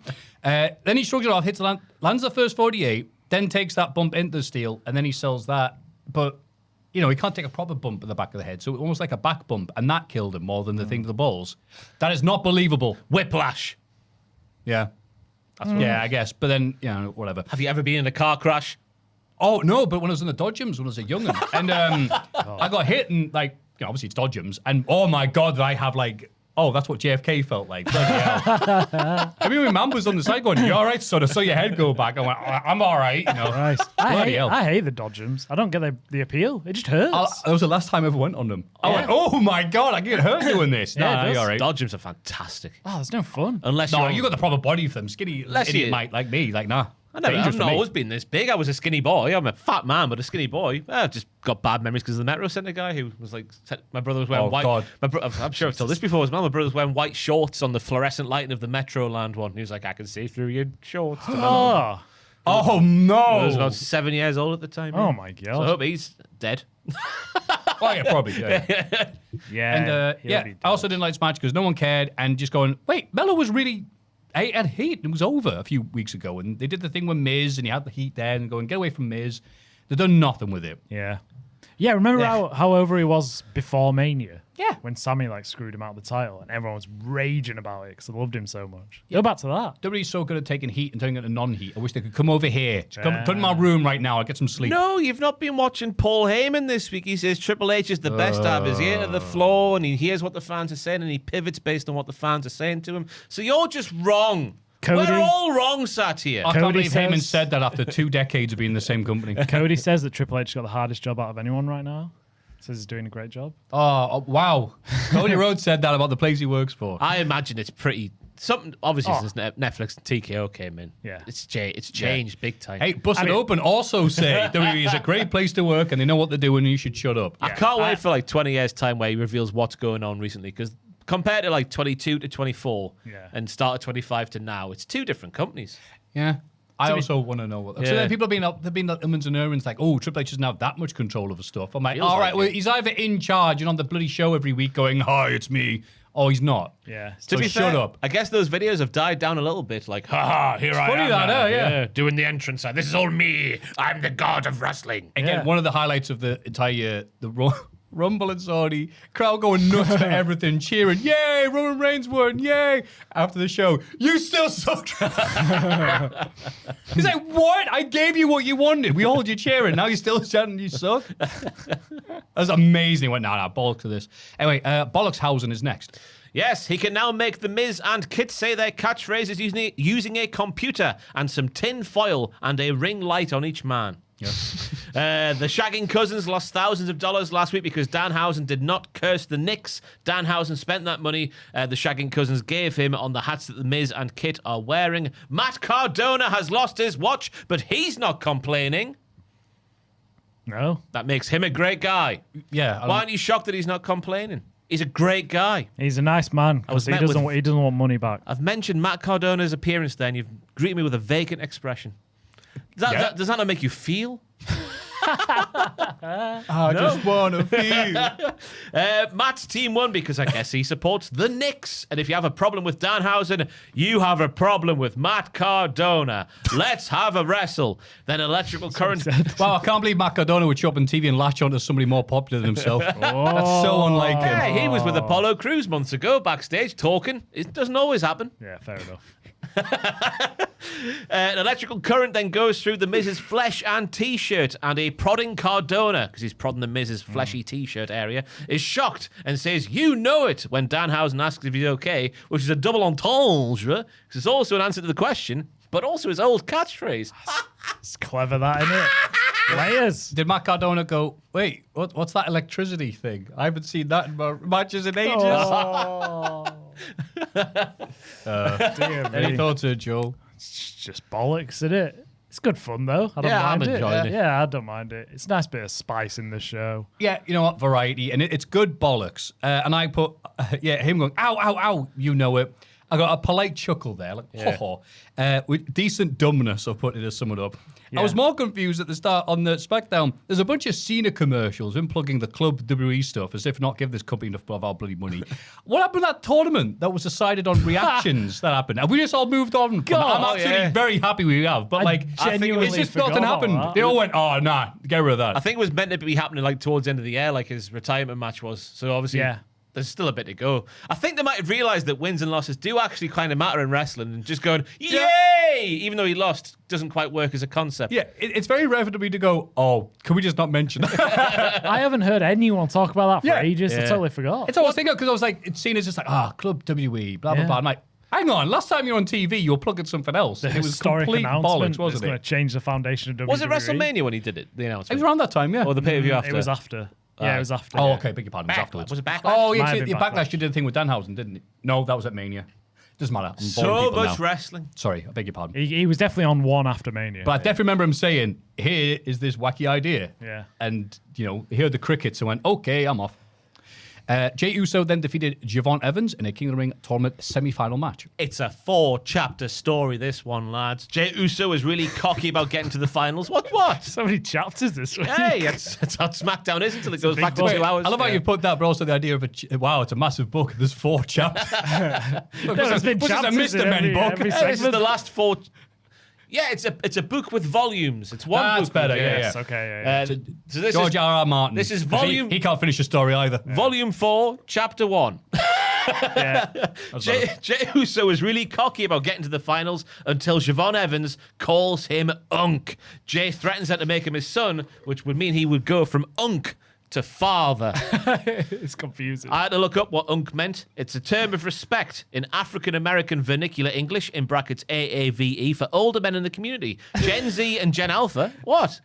yeah, go on. Gen Z and Gen Alpha, which I think Javon Evans will be in because he's a young boy, the young OG to be precise, use it on social media to lightly tease someone for acting older, being out of touch, or dressing like, in brackets, commas there, an old head.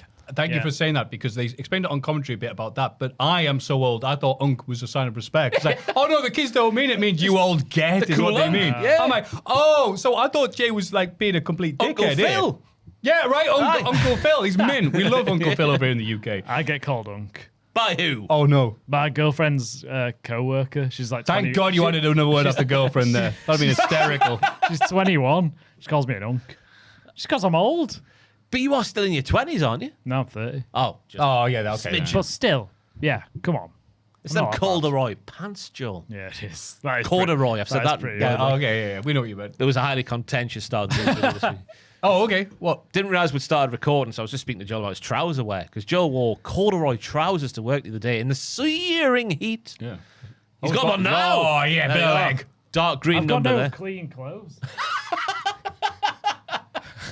My linen trousers are in the Are you wash. still hand washing them in a big tub, Unk? No, I answered I them. love I get a rag on you for being old. my washing machine broke, so I did have to hand wash some stuff the other day. Oh, get the landlord on the blower. Oh, we did. It just took a while. Oh, what a dick. I know. What a dick. What else is he doing? Anyway, there's no wrong with corduroy.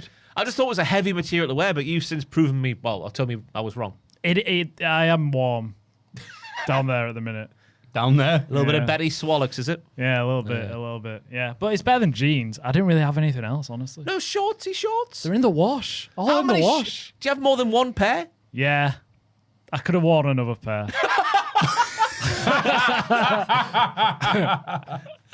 I didn't want to. Yeah, we'll move on because Ross has won that.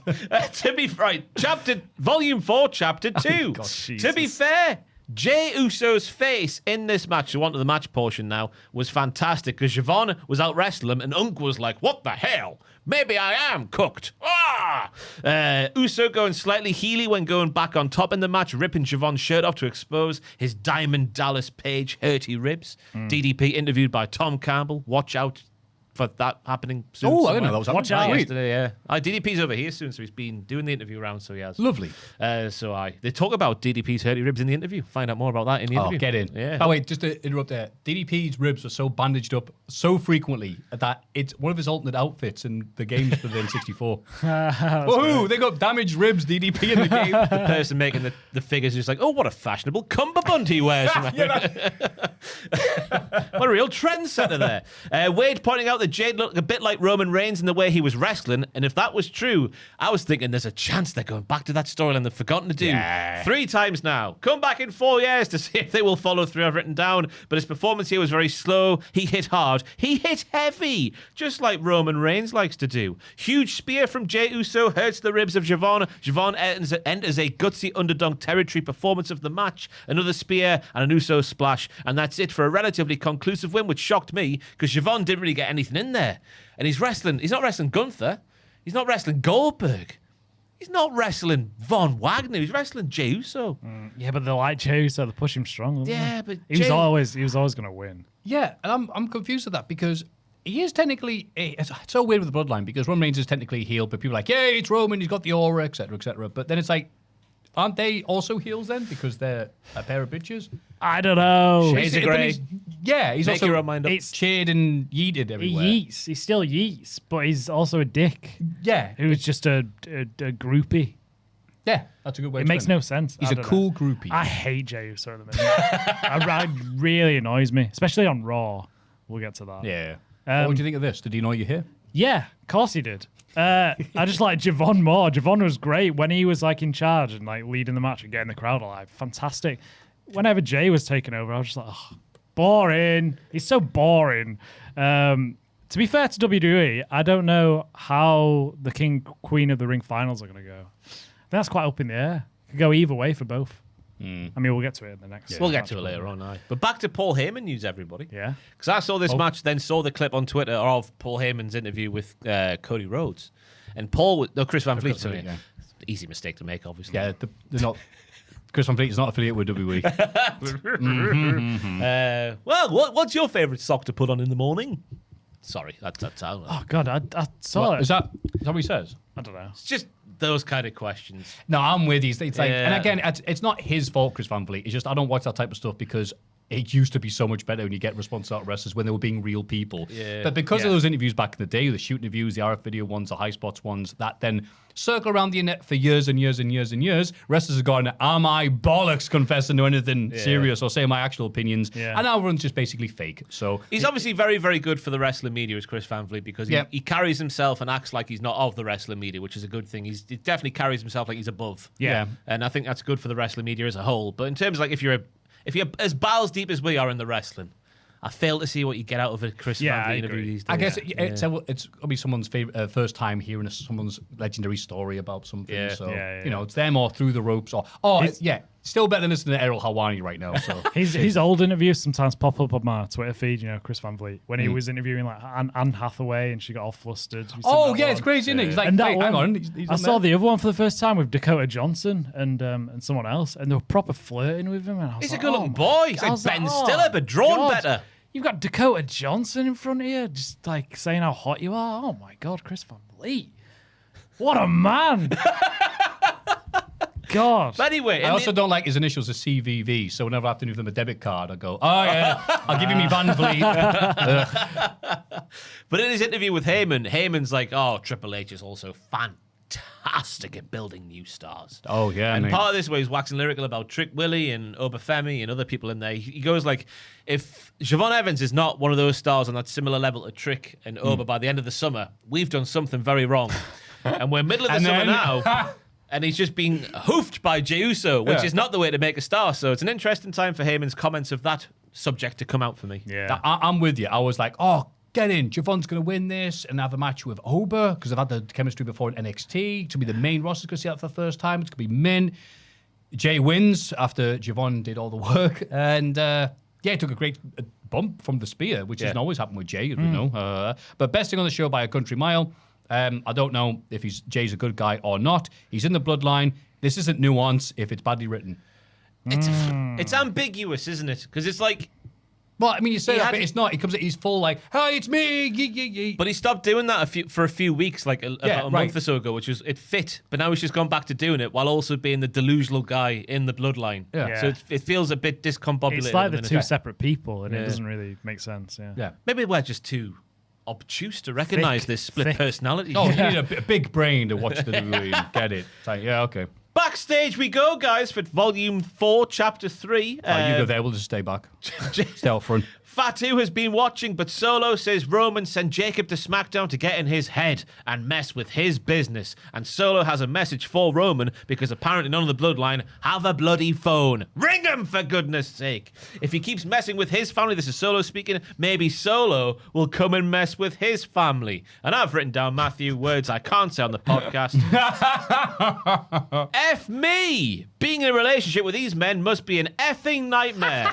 What do you want for tea, Solo Sikoa? He pauses for a few seconds while breathing heavily. Well, maybe I want chips. Maybe I want pie. But I tell you what, I'll tell you soon. You just get into contact with Jacob Fatu, and he will tell you if I want pie, or if I want chips, or if I want chips and pie, before he dramatically walks off. Just pick what you want for tea, Solo. Well, Michael Cole, we'll have to see you next week on SmackDown and see what he... Just so slow and Just Solo doing the face. It's like, what do I want? Putting on his jacket, taking off his jacket. Jimmy and Jay walk in. Oh man, yeah, pie and chips. Yeah. I want pie. I want chips. It's just so frustrating to watch. And Solo, as soon as he decides, he just falls up, trips, spills it on the floor immediately. I summed up beautifully. Yeah. Just make a decision and move on. It doesn't have to be this slow. This is what I mean about getting from point A to B to C. It's such a mess. The goals are quite clear, like the start point and end point, but how they get there, Christ alive, buy a satellite navigation system. It kind of feels like they only want big stuff to happen or storylines to conclude or continue, elevate at like big shows, like the work to SummerSlam and then the work to Rumble and then the work to Mania. Like nothing can happen in between. It's not important. We don't have to watch. It's got your money. Yeah. Well, we're watching every week, so I must be doing something right. Volume 4. Oh God. Chapter whatever number we are on to now. Cody and Jay have a meeting backstage now. Jay says one more, and here comes the Blitz QB1. Hey, NFL.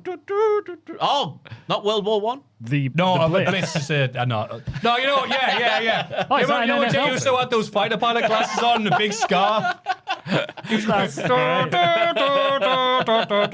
a great gimmick. They should do that. Here comes Spitfire, Jey Uso. And Cody's like, why are you doing this? He goes, it doesn't matter. I'm a completely different character on SmackDown, apparently. Sami Zayn's here, and he thinks that Jay is doing great and thinks Jay will win the King of the Ring and wrestle the champion. But the question is, will the champion be Cody or will it be Sami? It'll be Cody, obviously be Cody. Jay is going to do what he needs to do, which is fight Sami. If he needs to fight Sami. Yeah. But we don't know if he will fight Sami yet, because that Night of Champions match has not happened yet. And thus concludes another volume on this tapestry that was SmackDown. This lasagna tapestry, I think we called it last week. Yeah. So many layers, intertwined like a lattice. Imagine if you tried teasing a dog the same way that you would like really tease like wrestling fans. The dog would have left you years ago, right? That's a good, He did So I was like, he's never going to throw that ball, is he? Yeah. I'm wasting my time. I'm going to go elsewhere. 5 minutes in, the dog just gives up and just this isn't worth I'm it. going to bed. The initial 2 minutes of excitement are gone. Yeah. Then Liv Morgan defeats Charlotte Flair in a Queen of the Ring tournament semi-final match. Breaking news on the podcast. Oh, Paul Heyman says Vince is great. Hottest June day record broken again as temperatures soar to 72.6 degrees Celsius in Yeovilton, Somerset. 72. That was just a joke for the people at home who are going to go, it's not hot. 36.4 is the rate. I was that gonna feels say, like it, what's like- happened? 72. Celsius. In breaking news, we're all going to die. Right, this one. Charlotte's not won a world title for a few years now, but she's hungry for more. Despite having 14 reigns before, she's got room for more pudding. I'm the queen. And it's a cream there. I'm the queen, then now and forever. Aye, aye, aye, aye, aye. Her famous catchphrase is now, I've decided. Why don't I write down aye, aye, aye, aye, aye? I have no idea. Woo! Aye, aye, aye. Liv calls Charlotte the past, who won loads of things in the past. Liv is going to be the first champion to become Queen of the Ring at the same time, and the match is set up. Free match. Jade says the only reason Charlotte has this match is because of her whack friends, Alexa and Tiffany. Tiffany's not my friend, she says. Even though they've been working together, I guess you would call it friends of convenience, Charlotte, with your new catchphrase of aye, aye, aye. Charlotte says Jade should be finding friends who are more effective. She could be the Queen of the Ring next year before the attack is on and the already hurty knee of Charlotte Flair is hurty even more. Yeah, I'm glad you summed up there. The audio was clearly not on because the crowd would be here going, what? What are you saying? What's happening? And then they saw what happened and went, whatever. Oh, I've just proved that it was rivet and stuff. Yeah, thank you, Ross. God, we need to hear it. I've also put down here, just because it's funny, my live reactions. Well, Pooh, well done on choreographing the finish there, the sneak attack. Obviously, Charlotte's winning. Anyway. Oh, you fool. Oh, man, no, you what fool. a, like I said, I'm representing Clown this year for Pride. Then what happened, Ross? We learned that Billy Kidman is the music man in WWE. Play my music, Billy, says a limping Charlotte Flair. She is buggered on her way down to the ramp. He's been doing that for ages, hasn't he? He's the music man. Yeah, Casino used to shout him out. He's not Def Rebel. No. Undercover. Billy, get the guitar! His real life identity has been exposed. Liv going straight for the knee during Charlotte's entrance. Up the tactics from Liv Morgan. Do you know how much this means to me, Nick Aldis? The acting from Charlotte Flair was sensational. Bit of a theme happening in WWE. What? Oh, carry on. WWE at the moment. Do the producers speak to each other? A clash in Italy. We saw 17,000 rope spots with feet and other limbs going on there. Yeah. And here we see Liv do all the moves from the knee. It was kind of the match prior from Jay and Javon, but with the ribs and a bit more severe. Where have I gone? I've gone all over the shop. I'm like a WWE storyline here. Charlotte sells the knee, but Charlotte is wrestling like someone who makes more sense than Jay does. What on earth am I talking about here? We'll move on. It's getting hot in here. Well, because you're saying she's only attacking one bit. Aye, and they did that with Juice in the match before. That's right. Feels and like I know that because I'm reading your notes over your shoulder.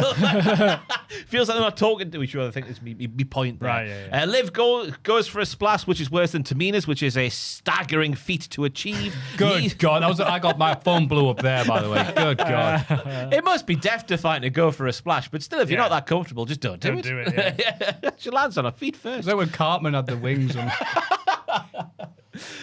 Knees up from Charlotte Flair, even though one of them, by this point in the match, had turned into a flump, which Americans... Oh, that's good. Yeah. How would you describe it to Americans? Like a marshmallow. A marshmallow, That's a stick, but it's a marshmallow. Yeah. Yeah, it's a thing you go to the pick and mix because it weighs not much. Yeah. Liv, I've said that once. It's rubbish. Good, gutsy performance from Charlotte Flair fighting back just like Siobhan Evans the match prior. The figure eight was so good, where they were both just slapping each other in the face. I thought that was like, it felt real, which is the best thing you say about wrestling for me. Liv told her to hurry up and get the half crab on, despite selling the dramatic kick out from the Oblivion from Charlotte Flair. And then Charlotte selling the finish, I don't know if she was selling. It felt like it was really like legitimate, like she was pulling the hair. Yeah. Get off me, tapping this, that, and the other. It really hurts. So it was a match that happened. It was, again, as I say, it followed the same sort of kind of structure as what we saw before on SmackDown, which I need the producers to speak to each other a bit more. We used to lambast AEW for this kind of thing a bit more. Did, yep. So the fact that the WWE, the leading brand of professional wrestling, are doing this, we've got to come at them. That's what Chris Van Vliet calls it. Yeah, the ending, it kind of looked like Charlotte was like tapping Liv as well to say like, I'm all right, you didn't hurt me. So yeah, it was a bit weird. Get off us. It felt a bit real, didn't it, at the end? It was weird. Yeah, I called this wrong. I thought Charlotte were going to win. Yeah. I'm fine with Liv winning, but because it keeps her strong. She's the champion, which is good. But it's just weird. Why is she even in the tournament if she is the champion? I thought this from the start. Like, 'cause if it's she the wins, is she going to challenge Rhea? The But only JD for her breakup. belt? The JD breakup's happening. Yeah, but Yeah. Raquel Roxanne will cost her. Yeah. but if Roxanne costs Liv, and we think Lesnar's going to come back to cost Oba, you can't do both. You In can. You can. Yeah. As we've just proved right there. Yes, they can. Or it can. the finals of both. Like dodgy finishes for both of them. That'd be Hell yeah. The very annoying. prestigious Queen and King of the Ring. This isn't the 90s anymore, Joel. It means suppose. pesh. Yeah, the match was all right. Charlotte was really annoying, especially on the outside. My knee. She was just so over the top and dramatic, and then saying to Alexa, "It's worth it for me, babe." Oh, Shut I know, up. man. Like, I felt like I was watching Top Gun. This was amazing. It was just Yeah, Val Kilmer and what's his face? Big Tommy C. Tom it Cruise. was Tommy C. It was far Don't too call much him for me. big. That's hilarious. Big Tommy C. He's such a small man. Yeah, because of course you can't have Charlotte lose without being injured. That's a very 2019 comment from you there, Joel. Yeah, it was. I mean, I she know. was very protected. given, very given But performer. it feels like anyone important, they can't lose clean at the minute. It's got to be shenanigans. It was all right, yeah. Charlotte really annoying. I'll say the shenanigans made sense for Liv Morgan's character, who was, someone who never defends her belt, both in kayfabe and reality. I don't think she has yet, has she? No. This year? Because she's trouble. After Mania. Trouble. Trouble. Yeah. That's me. Cherry lips and bad energy. Oh, I've heard that so much this week. Christ. Not even on Spotify. It's my mission this year. No, I've WWE my top 5 artists. It just happens. You know when you press the DJ and it just plays 5 songs, then plays you 5 more. Yeah. They always creep in there, the wrestling themes. I think it's gotten Why? better because I don't use that. I just use YouTube. I pay for YouTube, so I just like YouTube music. And Yeah. I didn't used to go, how dare you suggest something? You have horrible taste. It's getting better. Either I'm improving or YouTube is. I'm a Discover Music Weekly boy now. Oh, I've been listening to more Rush because they got a new drummer. Did they? Which is like, considering he was one of the greatest drummers of all time, it's like, that's big shoes to fill. Big Purdy, as I know him Yeah, as. there you go. Big Purdy. Purdy, not Purdy. Purdy. Party. Aye. Didn't his son take over? Have I just mixed it up with another band? Uh, or was that Bonham? That was, aye. Bugger my Bonham. Yeah. But this match was like, I was like, okay, here we go. And here's me being smart going, well, it's obvious that they're doing this. They build up Charlotte like, oh, my one knee, but triumphant comeback to Charlotte. And then she lost. I went, oh, that for that? Wait, Liv's in the tournament? There's no SmackDown representatives. It is just that. Liv is making it to the thing where she gets a title shot against herself if she wins. I almost want her to win the Queen of the Ring tournament. Just to see what they would do. Just as they can book it and go, well, time to wrestle me tonight on Raw and just be like, ha ha ha. I guess she'll go against Rhea again. Yeah. They've had like a million matches already. Yeah, they did. They haven't had a million matches in a while, though, Yeah. which is a weird thing to say, but it's true. But Liv wins, then we have the marriage of the century. Get to one side, Kate and William. Dom and Liv. But Dom's not the king. He can be. He's He's our king. He's the king He's of our- the King of the luchadores. Yeah. Luchadors, yeah, fair enough. Yeah. All hail. Yeah, SmackDown. God. What a bloody long show. I can't wait for it to go to 2 hours. Yeah. Talent who don't be used, be damned. That came out wrong. You know what I mean? Yeah. Aye. WWE Raw, which is much the same. Obafemi and main event actor Jey Uso stood face to face en route the King of the Ring tournament final showdown at Night Champions for the world, blah, blah, blah. You know the rest. Yeah, Oba's shirt, fantastic. I bet he shops at nice shops. What That's was my it? first note. I had like roses or something. Some Oh, kind of the flower white on. and yeah, it was nice. Beautiful. He says that since he's been born, he's been backed by destiny. And then he starts sounding like Marco Pierre White, who I've been watching a fair bit of this week. Really? Because Marco Pierre White speaks about Mother Nature being the ruler of all. And all good chefs, they subside themselves to Mother Nature. She is the one who rules all and decides how the food comes out of the pan. We're all pianists on the oven, lads. That's what Marco Pierre White says. Learn how to metaphors there. Like Learn how to play the oven. Nature's piano. Yes. Play the oven. Play the oven. Obviously, he doesn't use one with hobs on there. He uses like the slatey oven, whatever that one's called. It's just like it's. Oh yeah, Oh, yeah, okay, yeah. You got yeah. Like a Benihana The thing, middle yeah. bit is hotter. The out bit is Yeah, cooler. yeah, So you got to yeah, learn yeah. to play the oven with your pans. Well, you know what? If one you're of using one of them, that analogy actually makes sense. Yes. I'm like, you couldn't do I that with thought mine. you meant just put it to 200. That's all you have to do. I'm like Amadeus himself. But he says like, "Oh, Mother Nature, Destiny, she's been kind to me." So I guess I was saying at this time you could call him Destiny's Child. Gets the well-deserved golf clap. Destiny has brought him far. This weekend, Destiny will take him to new heights when he wins the King of the Ring tournament. And the crowd wants Oba to go after Roman Reigns just after he wins the tournament, which I think I would like to do as well. But Brock's costing him. Are you leaving? Sorry, Joel just took off his glasses and his headset. I mean, all right. He's had enough. I'm retiring. No, I just the headphones got a bit uncomfortable. Oh, bless you, mate. That can't be too loud. No, just the placement on my ears. Do you need to wear them? Just to make sure that Do you wear one? I could wear what? It'd be more uncomfortable. That's if I fair wore it. enough. Fair enough. I'm all right. I'm good now. He's all right. He's I'm not all right. leaving. He's I'm not all right, leaving. everyone. I'm not ever leaving. Oba threatens to put an end to Jey Uso running it back, but stands there like cock while Jey does it anyway. Jey then says, "I'm him," which is not his catchphrase, and then calls himself Jey Usopp, Yeah. which I quite like. Usopp's Fables. Usopp from One Piece. Fantastic. Good shout out there. He was knackered from his entrance with Jey Uso, because I've seen everyone on social media this week going, this man's not very good at promos. I don't know if he is good at promos when he's booked correctly, as we saw in like the heyday of the Bloodline when he was losing the plot. But here, this might be the only real bit of WWE Unreal. You know, the bit where Triple H is like, we can't have you be blown up off your entrance. Because that's exactly what happened here. He was absolutely paggered in the ring, and he couldn't get his words out properly. Yeah. Yeah, and you go, okay, he does his entrance and does all that stuff and yeets everywhere. Fantastic. Oba's going to talk and talk. He'll get his breath back then. He was still knackered. Yeah. Yeah. You're like, hang on, mate. He's supposed to be a wrestler. Yeah. His promos just do my head in general. It's the same patterns every time. He needs big breasts to get his breath back. Yeah, it's not nice to watch. And he's still yeeting. He said he's going to silence the haters. Shut up. Out of breath again. I think Oba just made him look rubbish. Oba was just... Oba looks like the veteran in the ring. Yeah. See, if this was Bully Ray being knackered, you know, when he bends down, he would say, aha, I did a deliberately bad promo, so Oba could be more over. Yeah. And it worked because Oba said, when you shoot, don't miss, because if you do, I'll destroy you.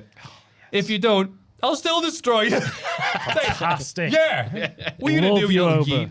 Yeah, him calling himself Usopp was hilarious. And yeah, I don't get why he's so tired during his promos. I get when he's like at the start of it, fine. But But doing that would be, if you do that for a few minutes on end, you would be a bit breathy. yeah, also, it doesn't help that this is the start of Raw promo. It goes on and on and on and on. And I'm like, yeah, what's he got to say? I'm going to beat you on whatever Saturday is it? Yes. Where was Raw this week? You know why he was breathy? Why? Where was Raw this week? It was, I haven't written down, America. It was here, wasn't it? London? London.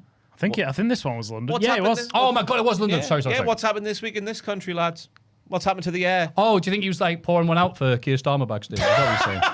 Oh, the heat wave. The heat, the thick air No, like but soup. He can barely breathe. Yeah, that's it. That proves our point. It's hot. Heat wave. Yeah. Acknowledged again. Heat wave. Yeah, I've only got puns. I've got nothing else. But I thought Charlotte Flair was winning on SmackDown. Don't ask that. That's my opinion. Jey Uso does that entrance in Kansas City or something like Minnesota, wherever the bollocks is in America. Absolutely fine. Different kind of heat here. The air is as thick as soup. Yeah. A big old winter's broth, lentil. Yeah, plus you know the smell of all the boiled vegetables in this country, etc., etc. But you don't like his new catchphrase that he's trying to get over for like the fourth week in a row? Pant, gasp. Yeah, it's a The good one one. that's That. very similar to Omega's. No, the warning shot. Yeah. Bop! Yeah. Bop! Yeah, he didn't go bang, did he? He went, Bop! Bop! He tried to say bang. You could only get the first two letters out. Brian Bedonde is like 2 miles from the stadium, just hears it like that, like a bat signal. Bop! Well, I can't even mention him twice in one podcast, but Linford Christie didn't have the B of the bang. That's when he went. That's all he could get out. This segment just made me want Oba to win so bad. Oba versus Reigns is a money match, and people are so loving Oba right now. Just do it. He's ready. Yeah, so have him lose to pull the Brock trigger. Lesnar again. Yeah, have Brock beat him and cost him the thing. yeah. That's what you're saying, Triple H? He's retiring Lesnar at minute. It's Lesnar's home-ish, isn't it? He is. Well, I don't even believe it now. He's just come back this year. I think he went into business for himself at WrestleMania, and he's Same. made a right That mockery doesn't sound like of Brock. anything. Yeah. But the much more captivating storyline is definitely Jey Uso versus Cody Rhodes as the Bloodline saga rumbles on. You know, you get all the titles in the Bloodline, and then they'll all fall out in 4 years' time. And I hope that was a fed herring. I hope that's not what we're getting. Or will Jay go, actually, I want to challenge Roman? A few months ago, yes, that would make complete sense. Now it's like, nah. I don't they think- have started that storyline twice, Yeah. and they have forgotten that storyline within a matter of weeks twice. Yeah. So I don't see it happening. Yeah, fair enough. They could start it and forget about it again. Watching Triple H book is like watching me dad try and use the Blu-ray player I've got him, and I've explained to him 8 bastard times how to use it, and he still broke it. Love you, Dad. WWE Women's Tag Team Champions Paige and Brie Bella defeated Lyra Valkyria and Bayley. It didn't happen at WrestleMania because it was supposed to happen here tonight, says Lyra Valkyria. They have trust. They're the best tag team. It's all or nothing. Uh-oh. Really laid it on thick here. She was All like or a nothing. slice of sourdough with a vacadoo on top of it. Vakadu. A vacadoo. What's that? That's what John Avocado. Cena's entrance music has. Vacadoo. Avocado. Avocado, yeah. Oh, is that what you were saying? A vacadoo. Vakadu. That's how we say it in the trade. trade? What's this The trade? avocado trade. We go. It's a big trade. Yeah, we get all right. Oh, ones. that's how you can tell if someone knows their stuff, they pronounce it correct. An avocado, right? Just normal one that's not yet ripened. Yeah. That's an avocado. But a ripened avocado is an avocado. That's how you tell them apart. All right. So when you go to the shops, ask for an avocado, not an avocado, and Yeah. they'll give you a ripe one. Yeah. A little softy, you know? I can't wait for the shopkeeper to give me a softy when I ask for avocado. Thank you for that. Yeah, but Lyra really laid it on thick with her promo before the match here. Like, this is now or never. This is the one. I love you. It was meant to happen here tonight. And then, obviously, what happened at the end happens at the end. In the match, Lyra saw the importance of it really well in her entrance. She looked like she was about to cry. Maybe she was. Maybe she just loves the O2 Arena. I think that's it. Yeah. I don't know. Hey, yeah, probably said some good gigs there. I imagine she had a tryout there, and now look at how far I've come. Maybe. Hey, I watched Blackadder back and forth at the Millennium Dome. This match was flat as a pancake for the most part. The crowd were probably all Tories because of the ticket prices. Largely sat on their hands and having their mouths full of prawn sandwiches, which meant they couldn't chant. That's what the working class man gives you at events. Is noise. Thank you for making an older reference than my Blackadder goes for. Prawn sandwich. Bloody hell, the prawn sandwiches. Yes, thank you. Yeah, it's mid-noughties at the Prawn Sandwich Brigade. Oh, is it? I thought it was Yeah. like a- Roy Keane. Roy Keane, yeah. Paige showing great fire in her hot tag spot I've put down there. She turned into Scott Steiner with all her throws. I think the heat was getting to me on Tuesday. That was the hottest day. Nice little spot for the finish that caught me off guard as Paige and her neck of sand takes a fisherman buster. But then she holds on for a rampage straight off that move, which I don't think makes sense with her neck of sand, as I mentioned there. Yeah. Her no selling a fisherman buster, like, because it was a high angle one when she kind of landed not flat. That I'm glad you brought it up. That cruelly teased me. Like, aha, she can take that move, the neck of sand, and we're gonna be over this nostalgia rack. Like, all it takes is one bump, and you can go back to whatever it was you were doing before this. And no, she just ignored it and carried on. I'm like, what? Is that like a meta finish? Aha, you thought that was it because I'm out. I'm really not. I've missed the part where she was training with the Death Riders, and her neck has been made stronger. There you go. Hello, John. On Brie Bella's back. Paige has joined the Death Riders. John, let me make a bridge with my neck. This is Are you sure my- about that, Paige? It's like putting two twiglets together. Harsh but fair. Paigey. Yeah, annoying that she got a clean win on Lyra as well. What are we doing? Why are we giving Paige wins? And no SmackDown spoilers, but Oh, the one on SmackDown is horrible. that's egregious, isn't it? That's- Horrible. Oh, is there more? Why are we giving the sense of dread for SmackDown now next Yeah, week? God. Yeah, I don't know. It's just annoying. The only thing it did was bluffed us and made us think Bayley might turn. With Lyra getting pinned, Bayley might go, "What are you doing?" So I thought that's the way we were going to go. The turn caught me off guard, I will say. Yeah, me too, because I didn't want it to happen. Also, fair enough to Brie Bella. She clearly listens to the podcast. She absolutely nailed that missile dropkick. They're getting Well better done. week by week. Been on fire. Well, the baby steps for the veteran tag team. Who would have thought? Well, they have been doing house show matches recently because they've been on tour, haven't they? But like the lack of house show matches means you're doing your reps in the ring on TV, and that's what Brie Bella's been doing. I wasn't talking bollocks last week when I said she was wrestling like she owed people money. No, people owed her money. Yeah. Yeah, it's the opposite of that, yeah. It happened, the turn. Appreciate Bayley going, all right, do the spot now, and she did. Yeah. Took a brutal Ilya Dragunov bump off the yeah. bottom rope, which Barely done. bumped her ass off. Hey, it looks brutal. Bless. Nice. Don't understand how we build up Lyra and Bayley for ages on TV as a proper tag team with this bits on Netflix Raw talking about how good they are together and all this stuff, and we ignored Bayley's split personality thing that was going nowhere just to focus on them being a tag team. And we had all that building hype for the women's tag team division. Here it is, lads. It's coming home. It's coming home. And then it just dumped it for a nostalgic run that has so far done nothing for no one. Very soulless. Horrible way to end this. they're going to have good matches together because Lyra's great and Bayley is amazing, but also I don't give a toss about it. Especially with what came after the heel turn. Because I agree with Joe, because I was expecting Bayley to turn heel on Lyra just because of the way it was gone, the way Lyra was selling the desperation of like, this is the one where we've got to win. And I thought obviously her taking the fall means that Bayley would turn on her, but no, they got a little fed herring in there. But what came after that, Jackie Redmond approaches Lyra Valkyria backstage. I'm like, right, this is it. This is the Austin 316 promo from Lyra Valkyria coming in. She's had Becky Stampers and nothing really else that people remember in terms of promos. Yeah. She says nothing and walks away. Bayley, I'm like, bloody hell, here we go. Promo, tell us why we care. She walks away. Cowardly booking. Give them the microphone. Give them 2-3 minutes. Let them just go. Because no doubt the two ladies themselves want to do it, but the powers that be have gone, no, let's make people watch next week by not doing anything this week, which is what a big complaint we're having up and down the podcast today. I thought the lack of promos after the heel turn, bollocks. Yeah. Absolute bollocks. Beatdown was all right, but it was hilarious. It's like, no, stop. It says to do the bloody, was it Nightwing? Nightwing. Yeah. And they're like, no, we can't possibly stop you. You could have easily just gone, no, get off. Absolutely, yeah. Yeah, I don't mind the heel turn. It'll give Lyra a bit of something more to do and be able to show another side of her that we haven't seen yet. Yeah. So I'm kind of into the feud. I am a bit worried about what it does to the tag team division because you're losing this team. Charlotte and Alexa aren't really a team anymore. Charlotte's been doing her own thing. It's just like we are kind of losing numbers. It's turning into the men's division now. It's gonna be. We're gonna have to consolidate them. It's gonna be MFTs versus Brie and Paige. Irresistible Forces haven't done anything in a few weeks. Not to sound like a stuck record. What was the point in that great build-up? And that amazing fall we were expecting. I was expecting just for that one moment, but then they've carried it on for like 2 months now. Yeah, come on, weird. It's Paige and Bella. You're like, yeah. That's Lash Legend's fault, lads. Because as we all know, wrestlers are wrestlers, they're not human beings, and she had the gall to get married in real life. Who's she married to? Trick Willie. They got married last weekend. But you think that's the reason why she's not? I think so, yeah.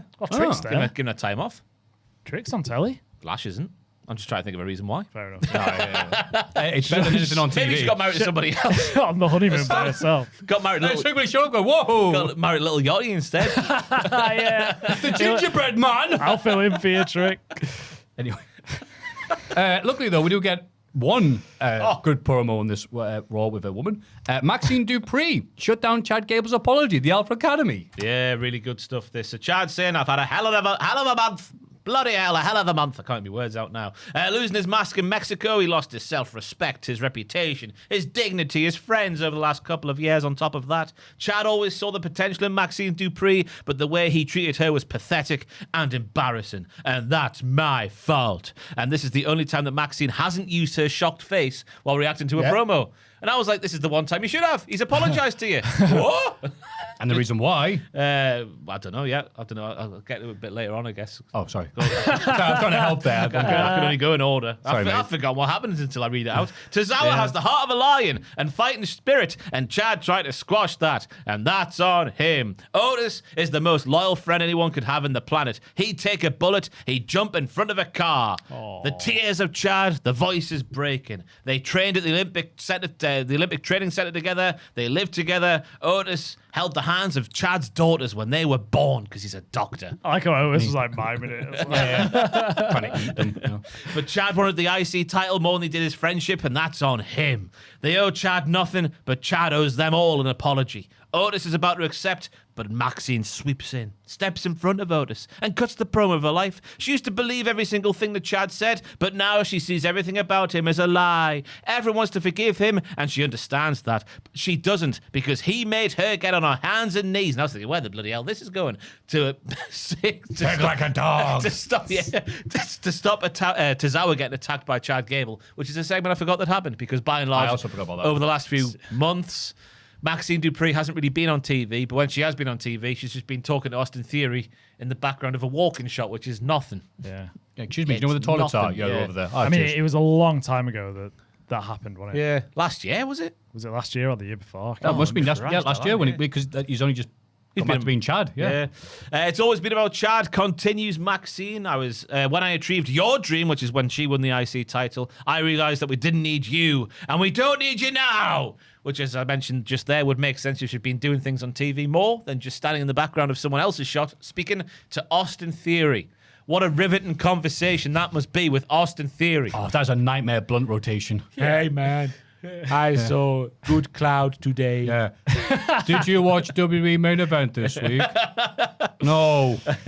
Again, I guess it's another will they, won't they story, which is obviously the theme of the day in during the minute. Will Solo Sikoa, there's Jey Uso, hang on, well, Jacob Fatu, and Royce Keys, Damien Priest. This one, I'm sure there's more I can't think off the top of my head. So hopefully they don't drag it out too long, because there's a lot of fire after this promo here. So don't let the fire peter out. Yeah. Please. Really good from Maxine. The best promo she's done in her career so far. Very good, very fair points from her as well. Like, yeah, absolutely. You're not just going to forgive him after what he did to you. Fair play, Maxine. You remembered. I like this. I like Gable. I'm worried it might set him back a bit being involved in this storyline because he's like got a push right now. So going back to the American Alpha Academy. I don't know. It could do a bit of damage, but I like seeing Otis on screen, so fine with it.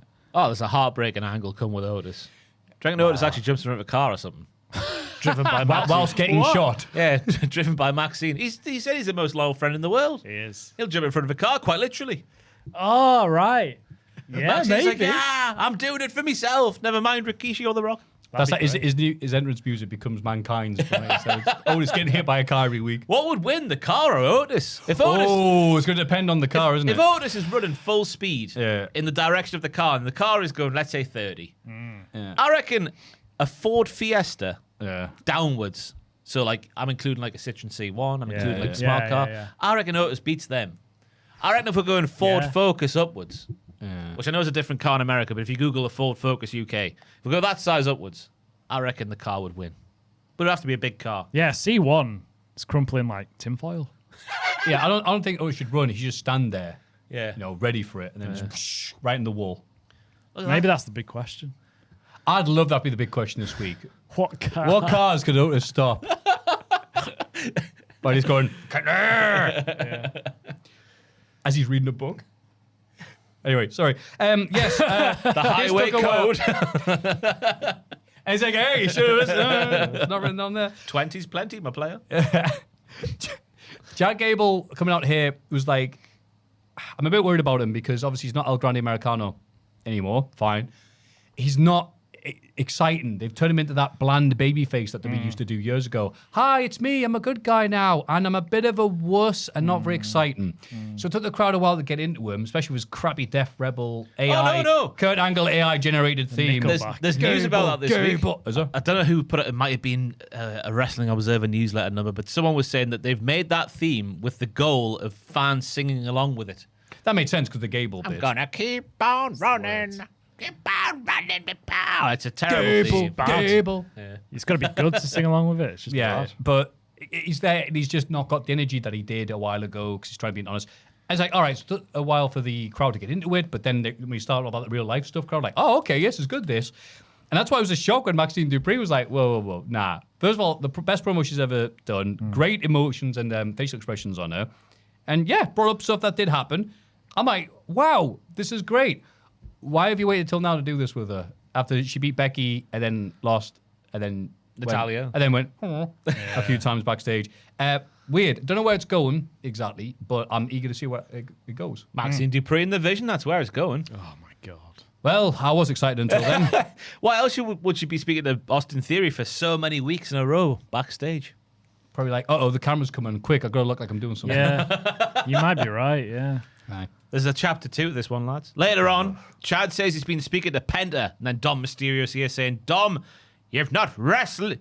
Says you're not wrestling Penta before me. That's what he says. It makes sense. JD is shaking his hand because we'll get into a bit that I've gone a bit early on here, which is some of the best act I've ever seen. Dom says he's the king of the luchadors. He wants an apology from Chad because Chad obviously besmirched all the luchadors last year when he was doing his thing as Grande Americano. Chad says Dom sent him down to Mexico in the first place, and I forgot that was the thing that happened as well.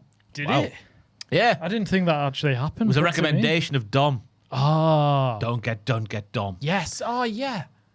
Did someone just remember the history this week? Dom and El Grande were good friends, but was that the new El Grande? Oh, don't confuse me now. Not again, please. I tell you, like last week, I explained to my dad El Grande was El Grande, and he loved it. Yeah.